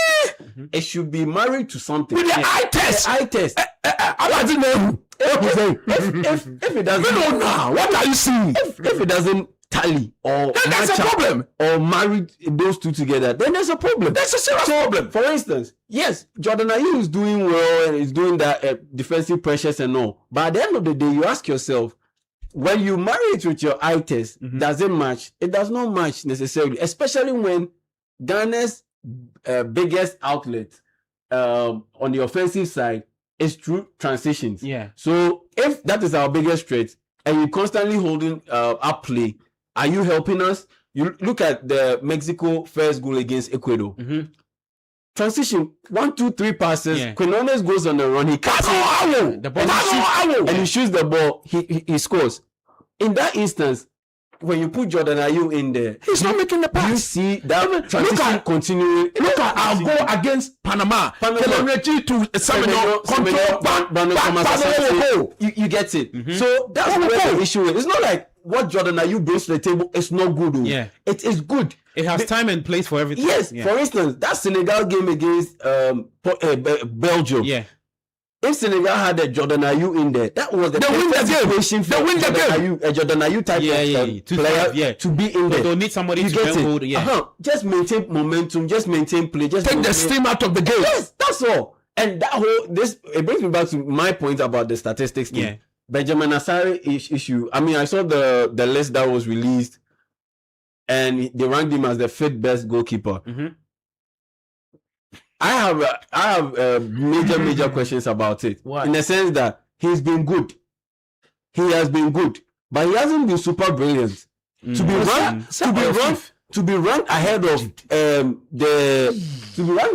the Moroccan goalkeeper Yasin Bunu. Okay. To be ranked ahead of the South African goalkeeper Ronwen Williams. But on what metrics did they stand on to do? What has it got to do with the saves that we saw against? I have to go and check, but maybe against Saka, against Harry Kane, which one again? Those saves. That Croatian save. Those saves. Those two saves. Yeah. Go. The Saka one. Yeah. The Saka one. It was a good save, but not an otherworldly save. The Harry Kane one. Let's be honest. The Harry Kane one. Which Harry Kane one? The straight shot. Oh yeah. Why you say it was a straight shot? Why you know? You said if that ball beats, it was a straight shot. Don't say that. Keep on one side. And in that instance, if you don't say that kind of ball, and you don't deserve to be playing for a team at the World Cup. Because those saves, you are supposed to save it if you're a professional goalkeeper. Okay. So it is not utterly brilliant or otherworldly. Yeah. You get my point. Then there was that save against Croatia. Yeah. That save is the best so far. And that one is an 8/10. And that's actually that's what led to the corner and then they scored. Aside that save, what has he done that has been able to draw such lofty comparisons? And people are saying that, he's been utterly brilliant. No, give me instances that match the level of hype that he's had. Don't confuse me with being a hater. I'm just saying the gospel truth. Okay, so that's what my job requires. Maybe the other metrics that they look at. Maybe his ball distribution, how vocal he is. I beg you. That can be. There were goalkeepers who were also rated for distribution and those kind of things. So they looked at. But what Asai is being ranked higher than Yasin Bunu. Yes. I'll get you the ranking. In the group stages of the tournament. That'd be hard. That's the whole thing. So that's where statistics can be a bit questionable and dodgy. Yeah. But aside that, I honestly believe that this Black Stars team, and someone like Abdul Fattah Shahaku, I really hope the technical team cuts that play of Spain and Austria. Marco Correa's pass, and show to him the cutback. Yeah, they should cut that set. And let it replay. Let it replay about 100 times because similar position. We got that chance against Croatia. Look at what he did. Just cut the ball back. Brandon Thomas Asante was in a very good position to be able to tap the ball in, or cut the ball back completely. There are people. There was a player, Black Stars player in there. Who was it? I believe it was Senaya had also arrived into the box. I believe, who could have tapped the ball into the net. There were other players around the penalty box who could have tapped the ball into the net. Yeah, but he decided to go for glory. It is those little things that differentiate or separate African teams, a lot of the African teams, from the other teams. And that's what has led Africa to have 9 teams qualified to the round of 32. But at this point in time, only one has qualified. Very disappointing. Let's talk about that. Which of the teams have been very disappointing? Cote d'Ivoire and Senegal. Interesting. Yeah, Cote d'Ivoire and Senegal. For failing to progress to the next stage. Especially looking at the circumstances that they found themselves in. Senegal led up to 85th minute. They are Congo. Belgium equalized in the 86th minute. They all conceded at the 86th minute. What is happening to Africa? I've seen a very senior colleague. As for Senegal, it is their coaching that was very disappointing. I agree. Oh, that one, I disagree. No, coach, I'll give you an explanation why. How did 66 minutes? 87 minutes. Why are you stretching the play? 66 minutes. Then he took off Pape Gueye. He took off Pape Gueye. And he brought on who? Kamara. He brought on Lamine Kamara. Yeah. He didn't bring a scrub. If you are a coach, Kamara. I've not mentioned the subject. I'm saying that you do the change. You change the system. Acknowledge that it is knockout football. 85 minutes. 2-0. Yeah. Why won't you protect your league when you're playing the football? Nobody will do that. Not even Brazil will do that. Not even Spain will do that. Not even Spain will do it. Not even France. Didier Deschamps. They will not do that. You see? He completely goofed. But many people are pointing to the substitution that the 66 minutes. No, that substitution. Talking about the substitution. No, I'm referring to that could have been a factor, but he did like for like substitution, right? Yes. Now like for like 2-0. you have to cut. Because coach, correct me if I'm wrong. Look at Norway against Cote d'Ivoire. You can Norway scores one. Yeah. They go and they sit back. This is what I'm saying. You can actually substitute in an attacking player, but the instructions you give to the player It's different. is different. Yes. Right. So if you are bringing in Kamara, if you are bringing in Kamara, yeah, he's an attacking player. I wouldn't question. He's it. a central midfielder, just like Pep. Yes, I wouldn't question, but I think you have to look do at the that game approach. again. See, the game was too stretched. Belgium Belgium picks up the ball and they're able to just pass the ball through your players just like that. How? I mean, the thing is, for me, How on earth that substitution is Lukaku one-on-one with the centre back? How? No tactical intelligence will allow you to do that. 85 minutes, 86 minutes, 87, 88 minutes. What? Are you serious as a coach? It's not serious. No wonder his player, Papgay, have said he won't play for them under him. You've thrown away such a healthy, comfortable lead. You see, the thing is, if you are replacing him at that time, at that particular time with someone who is not of that level, I'll blame you and blast you all day, all night. Kamara has been very good for Senegal. You brought in Lamine Kamara, one of the best, highly rated young central midfielders in the world.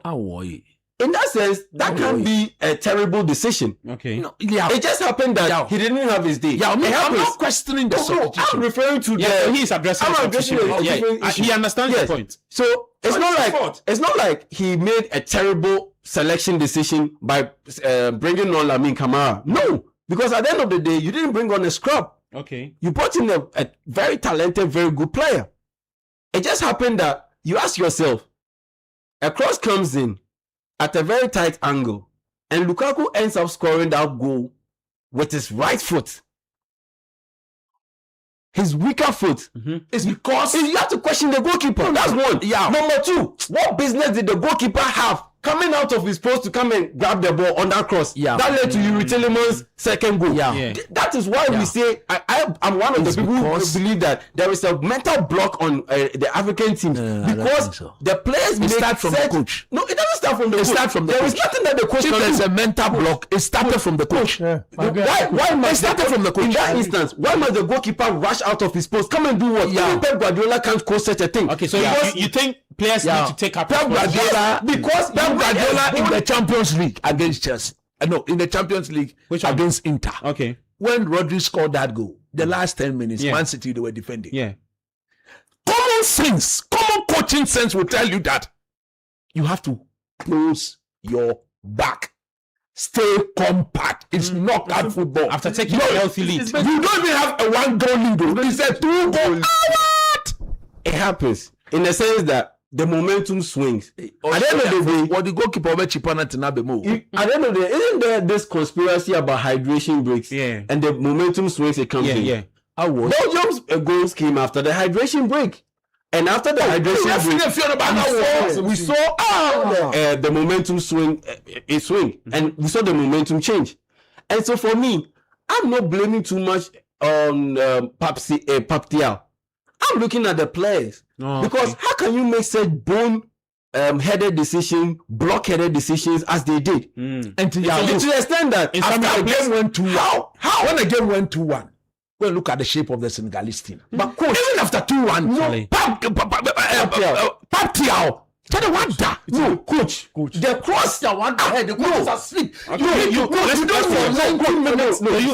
The players, not the coach. How do you expect the coach to defend the goalkeeper in such a situation? A cross has come in. Okay, the structure isn't the best, but a cross has come in. Stay in your post and defend the cross. If you have two players in there, why are you coming out of your... I disagree with the substitution. That Papgay substitution, there was no way he should have substituted Papgay. Papgay was by far the best midfielder in the team. But he replaced him with another top midfielder. But even with that one, we are the top level midfielder. I don't think Kamara has been good at it. Kamara came, his first tackle, he got a yellow card. And even he's not been good at the tournament. His first tackle, I said for 50 minutes now. What's I know? Well, Charlie, I don't know what you guys think about the African. Australia to win the game. Look, superstar. The game has already ended. No, but if the score is going to they won't. Oh, Charlie, I'm a worry. Hey! You see the way the ball is dancing in the air. Superstar. But now talk to me. Where do you stand? A lack of mentality on the part of the players, or you think that the golfing class when it comes to the coaching bit on the African teams is not playing on? You see why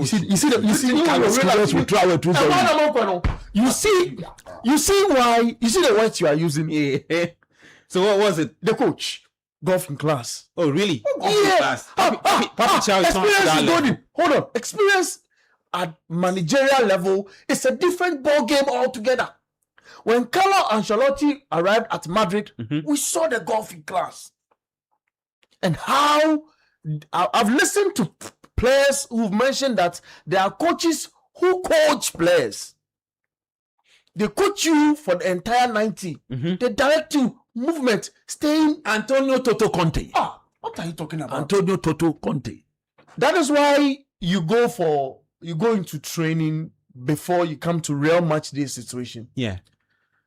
To teach you certain, you can be whoever, which player in life, but you will need coaching to stay in a game and to finish the game with points.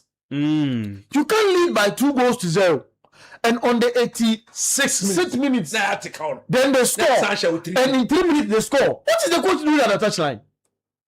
The moment the first goal, you see, there are levels to this thing they call coaching. There are levels.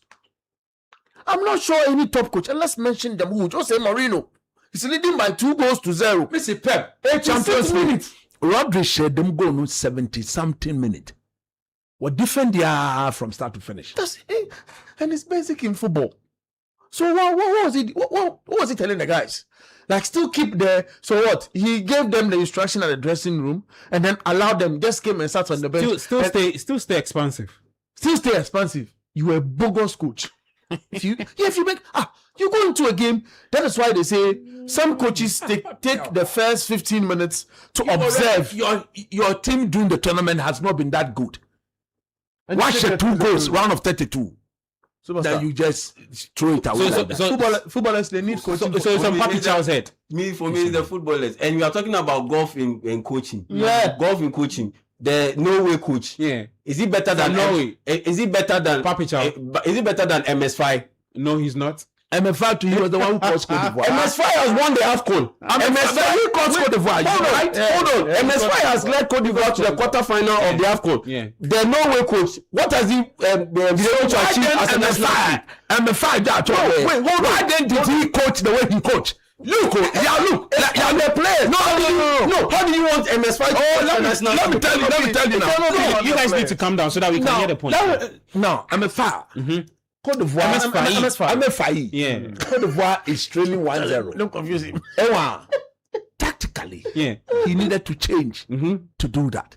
If you look at the way Norway had set up in that second half, there was no way Cote d'Ivoire was going to equalize if he had the 3 midfielders in the game. Kessie, Sangari, and Inao. Yeah. There's no way they were going to equalize.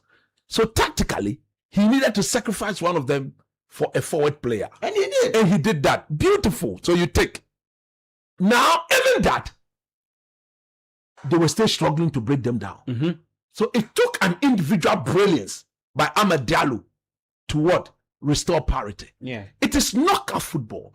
The moment Cote d'Ivoire equalized, what did Norway do? Norway came out to play. Exactly. Now you could clearly see the shape actually changed. That Cote d'Ivoire was now using Sangari and Kessie in midfield. Them 2 players, So quickly, Nicolas Pepe was joking on the field. Take him off. Take Amad Diallo to Nicolas Pepe's position and bring back another. Because when you had 3 midfielders and the game was open, you were dominating. Bring in another midfielder to compensate for Kessie and Sangari. He left it like that. He did not respect the fact that he has gotten to the stage where you don't need more than a goal. It's no longer 3 points. It's 1 goal difference. You are progressing. He allowed that thing to go on for like 15 minutes until Norway equalized. It's a joke. You are joking. You are joking. Gabby. Coach, you are joking. Quick one, next 5 minutes. You have to activate the phone line. People say, it's a coaching issue. Yeah. It's a talent issue. How is it a talent issue? It's not a talent issue. It's Belgium and Senegal, from goalkeeper to the striker, the last man on the team. You can't compare this Belgian team to the Senegalese team in terms of quality, overall quality. I agree with that. No way. Yeah. Take Erling Haaland out. Who on that team is better than the players on that Ivory Coast team? Martin Odegaard. Martin Odegaard is a very good player. Alexander Solo. It's okay. What solid player? Is it, well, Haaland. I said take Haaland out. take Haaland. Take Haaland out. Nusa. Overall, please. Nusa, Antonio Nusa. Antonio scored that Nusa. goal. The Norway player who scored that goal. The Nusa is serious than Nicolas Pepe. You can't compare the quality of Antonio Nusa to Nicolas Pepe. And generally, people regard Nicolas Pepe even with that Arsenal stint as a flop. And that tag is still with him. But he's still a better player than Antonio Nusa. Generally, hands down, the Ivory Coast team, Cote d'Ivoire team, is a better team flat out than the Norway team. Okay. But how is it that they managed to lose to such a team? It's because the players are mentally blocked. Coaching was bad. You are a professional player. When and you are. Do you see Kessie's interview after the game? Yeah. When Carlos Queiroz came in, when Carlos Queiroz came in, substituted in that. you can't tell me that the level of mental fortitude, if you want to put it that way, was the same as these boys Otoado now.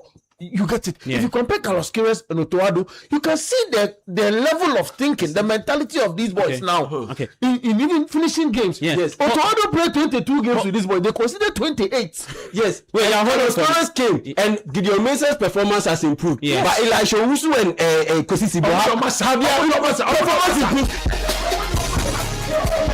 You guys need to calm down. Right, your microphones are awful.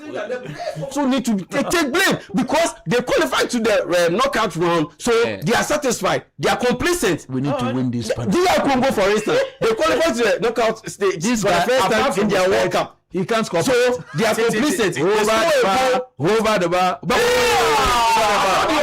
You see, he's a tall player, so he cannot bend over the ball. Man can't throw. Just to say, quick one. The phone line. The DR Congo, me, I see it as a mix of complacency, a mix of lack of killer instinct. Killer instinct in the sense that you are quality enough, you have the talent enough to be able to finish and kill off games.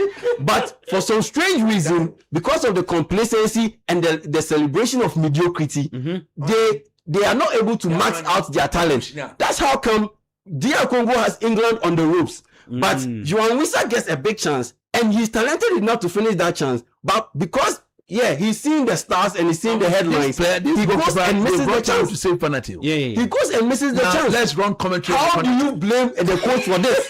How do you blame the coach for this? It's a mental block on the players. All right, thank you, Jamie. There's nothing the coach can do. Let's take predictions while we keep tabs on that penalty shootout between Australia and also Egypt. Just text us. Egypt, okay, he scored. Yeah, that's good. Egypt have taken the lead against Australia. Shot, come on. Now go D. Who is that? Talibade, Australian penalty. Correct shot, pa. Have they seen the ball? That's good. Anyway, Egypt 1, Australia 0. Penalties. You want round commentary? Yes. Egypt 1, Australia 0. Fantastic. The second kick by Australia. Thank you. The chap in the number 21 shirt for Australia. Oh, good. Yes. Jersey number what? 22. Yes, I. Jersey number 22. Over the bar. Which language are you doing? If you look at the way this guy has tied his hair over the bar, that's a good one. That's a simple. No, but I think Egypt will progress. See the mustache of the guy. Damn, man. Why lose the political officer? Police officer. Charlie, you are dedicating the next 5 minutes for Egypt. Fantastic penalty from Australia. Now it's Australia. Egypt is going to take the second kick. Oh, Lord Jesus. The number 5 player of Egypt. Oh, dimly.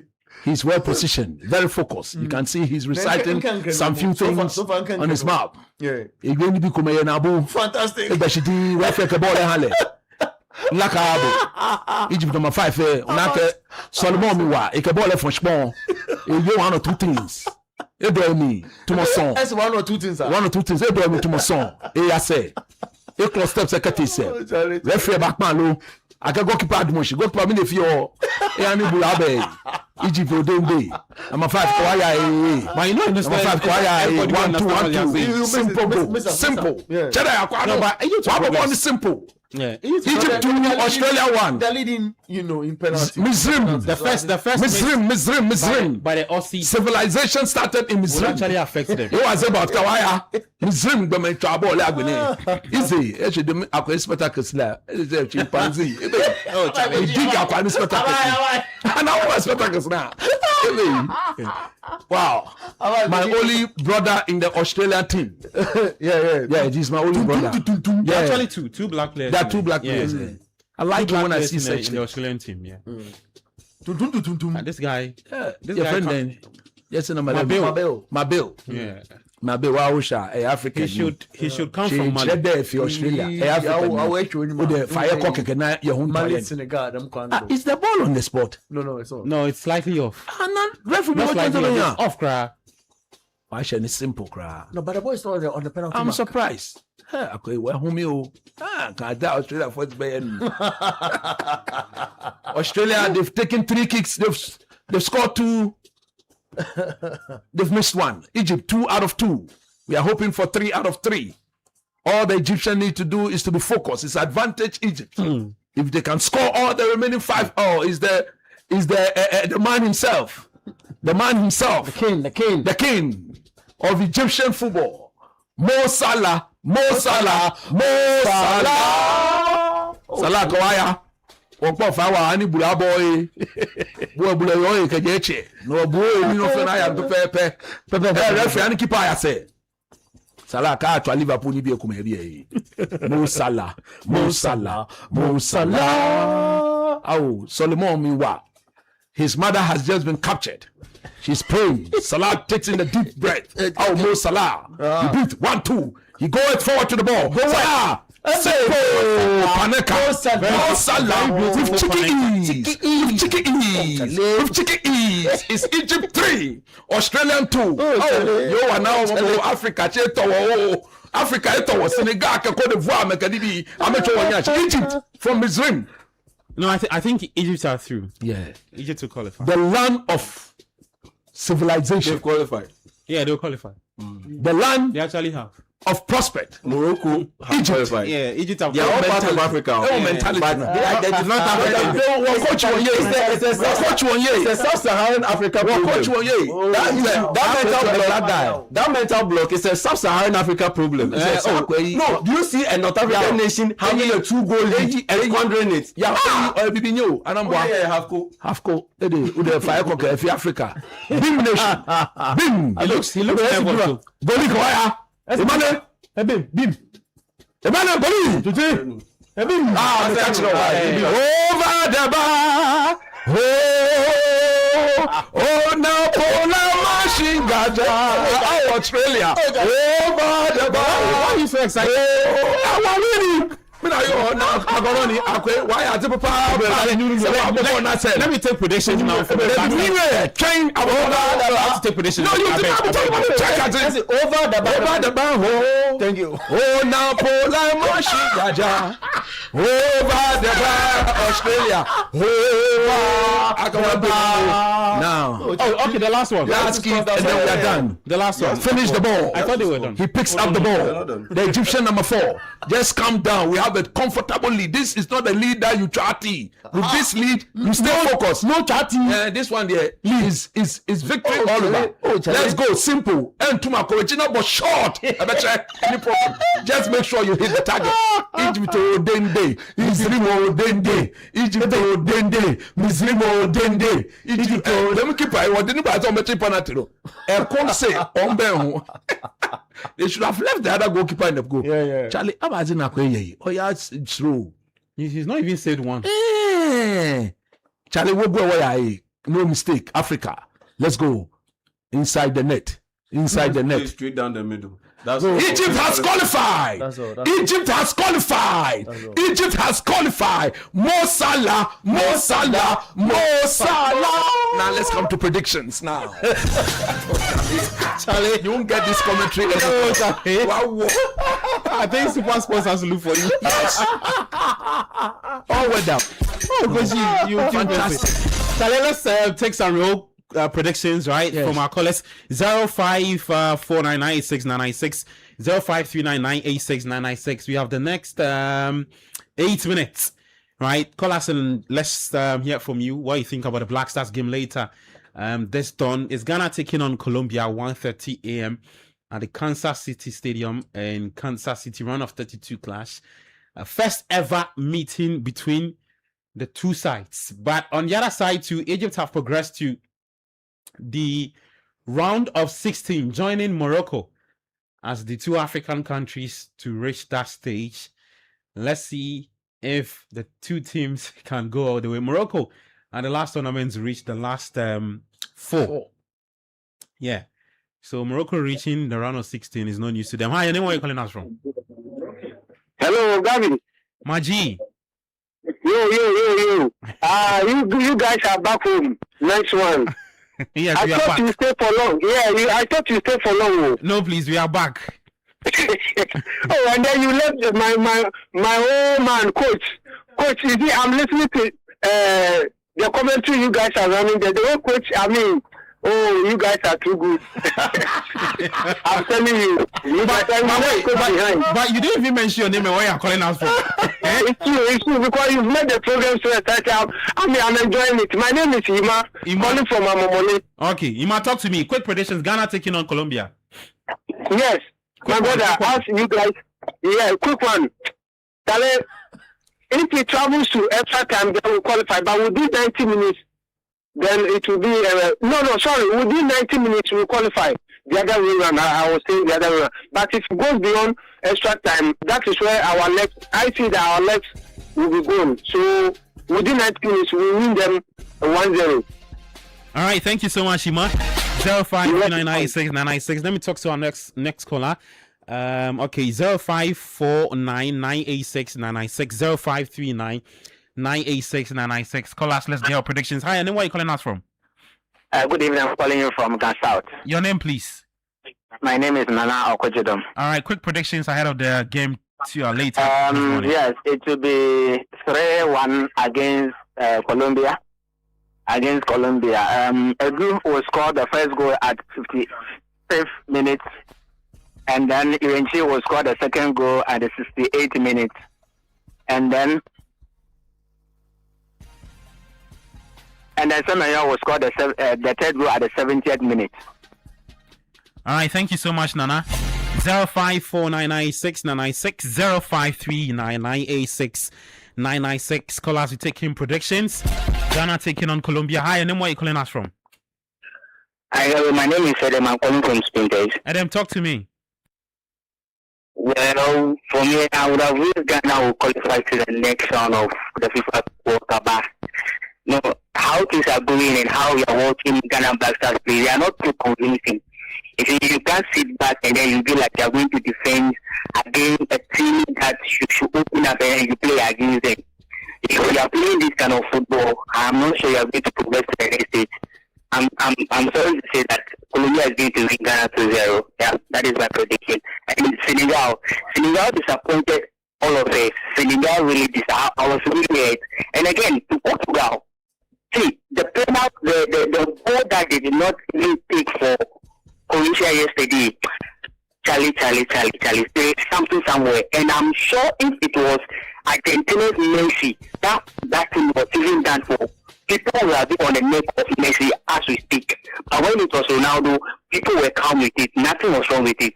We are watching forward and we will see how the FIFA World Cup will end. Thank you. All right, thank you, Adam. 0549986996, 05399696. Call us, let's get talking. Ima, do you have somebody on the line? Nope. Okay. We'll take about 4 callers. And we'll do some big shouts. Then later you would want to join us at from 11 p.m. where we'll build up to the game. The Black Stars of Ghana taking on the Coffee Growers of Colombia. Hi, your name, where are you calling us from? Hello? Yes, your name, please. I'm calling Ima from Mataiko. Ima, quick predictions, 30 seconds. Yeah. I'm calling Ima from Mataiko. All right, let's move on to our next caller. 0549969996 0539986996. Please, when you call, make it snappy. Yeah.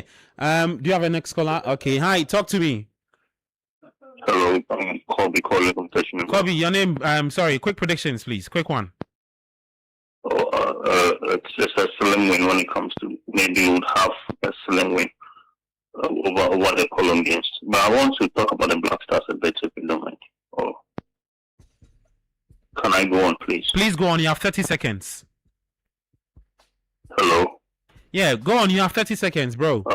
Okay. When it comes to the Black Stars, like what Coach Christopher Lemon, I extend my questions to him. Like what he said a few minutes back, that some of the players like Sibo and Elisha Wusu and all that were not good enough and all. I always say, and I still stand by it, we had very quality teams, but we decided to go to such a serious tournament like the Mundial with substandard players. I always say we should thank our God we had Carlos Queiroz, who play a low block and not expose us. All right, thank you so much. 0549969996 0539986996. Do you have another caller? Nope, we don't. We'll take our final two callers. Do you think that the Black Stars will go past Colombia and reach the round of 16 stage? Hi, your name, where are you calling us from, please? This is calling from Danfa. All right, talk to me. Predictions. My prediction is Ghana Black Stars win 2-1. I expect Samanyo to score a goal. Jordan Ayew, I expect him to score the goal. And if Ghana should have been getting some set pieces around 80 yards of Colombia, I expect Amarteifio to get a goal from that. All right, thank you so much. We'll take our final call at 0549. Okay, we don't do pung pung here. 0549969996 0539986996. Gabby Offer here with Coach Christopher Nimley, Yao Jeminta, and Bernard Abe Coach. Do you have a final caller? Nope. Okay, yeah, we do. Hi, and then where are you calling us from? No. Yes, your name, please. Where are you calling us from? Yeah, my name is Chris. Can you please speak louder for me? Chris, calling from All right, your predictions, please. Yeah, Colombia for Ghana nil. Thank you so much, Chris. That's our final caller. It says Colombia 4, Ghana 0. Interesting. Charlie. He be hard guy. Yeah, crazy. Chris be hard guy. Maybe he be Colombian, so. No, Chris be hard guy. Charlie, guys, let's do shouts. Bernard, let me start off with you. Yeah.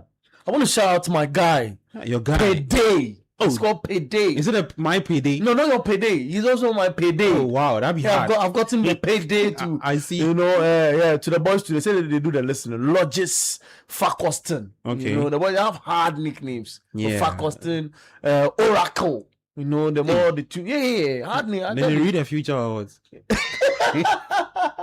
So tell a big shout out to the boys, man. Okay, yeah.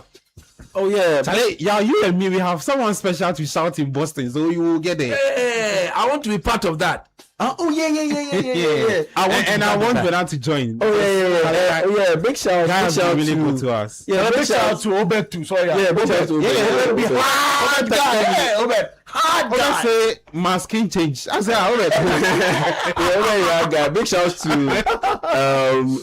we met a lot of folks in Boston. Yeah. So many I can't even remember their names. We lost count. Yeah. But I the ones I remember, big shout out to Vincent Anson. Yeah. Some of the MTN Vincent guys was on the same bus with us. Yeah. Isaac Forson, Michael Gatti. Faustina Deru. Yeah, Faustina Deru. NHIS. Yeah, Auntie Fausti. Yeah. Big shouts to you. There was another man. Okay, coach, you have a go. Okay, now for me, my goal is I want to thank the people at Smooth Fix Auto. Chalet. Smooth. Look, Smooth. I recommended a friend. I mean, one of my Accra Blue guys. And then he called me during the week. He said, Coach, I want to go to the people. So I'm basing my going based on your recommendation. I said, just go there. They'll give you quality service. He get fierce? I was shocked. But eventually when he got there, the way the people dealt with the car, Gabby, the way they dealt with my friend's car, the quality service, the engine, what they did, the body works alone was top notch. You can only get this from Smooth Fix Auto Limited. Get to Dysoma by the roundabout there where the filling station is. Just show your face as if you are going to the Liberty Field. They are along that stretch. And the most important thing that the people at Smooth Fix are saying that if you are a young man, a young lady, and you are interested in doing such a thing and learning how to spray car, the various mechanics and the changing of tires, the servicing of cars, just show up. They are not taking any money. Show up and make sure you are committed, and they will take you through proper training. So I want to thank the guys at Smooth Fix for attending to my friend's car. On my voice here, if you want to go, just go there and then they will service your car beautifully for you. God bless everybody there.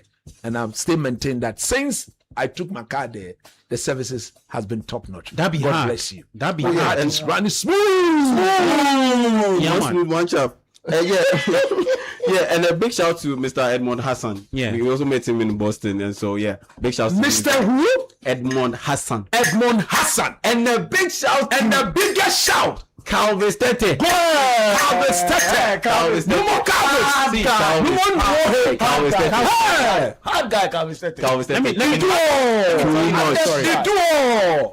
Calvin's dropped us at our hotel. At 2:10 a.m. Damn, man. 4 a.m. he was going to work. Oh, Charlie, Calvin. He said, Gabi, I day here for you. I day here for you.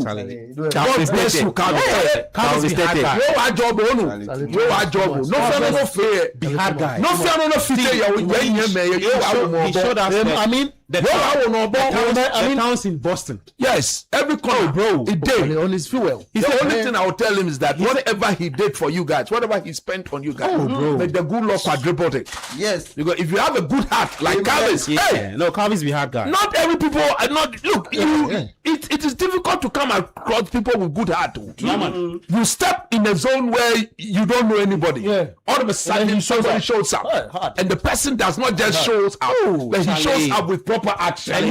Love, massive love, proper love. Calvin Stete. Calvin took us to some Chinese restaurant. I get the message. The guy said everything. Bessie. Charlie, point for Bessie. I got you. Oh, Charlie. I got it.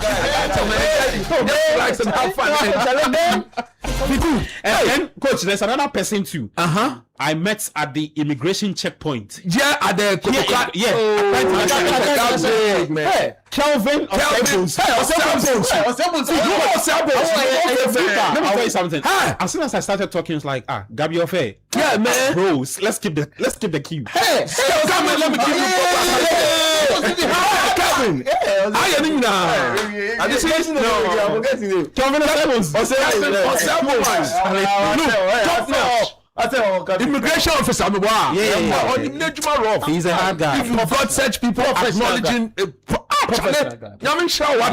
and then lastly, get more. Lastly, a big shout to my number one supporter. Oh, Charlie, my mom. Mommy, honorable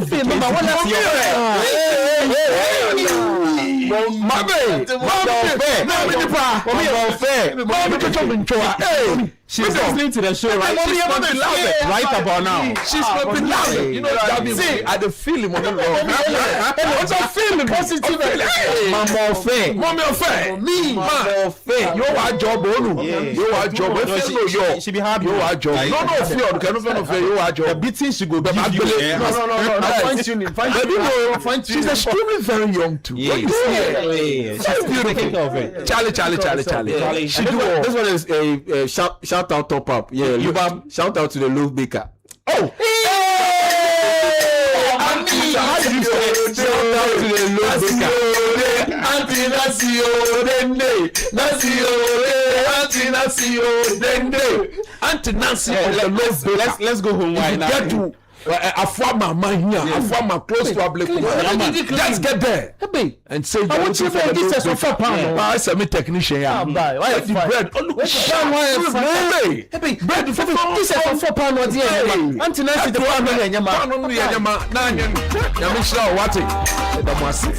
Charlie, well, that's our show for today. I'll be back later on TV. Channel 1 TV for the Black Stars game against Colombia in the round of 32. Game is at the Kansas City Stadium. 1:30 a.m. You would want to join us. Please stay awake and watch the game. Be patriotic, we beg you, yeah? You heard from Coach Christopher Nimley, Jamie Tap, Bernard Abeku, Gabi Affair, technical support from Emmanuel Latte.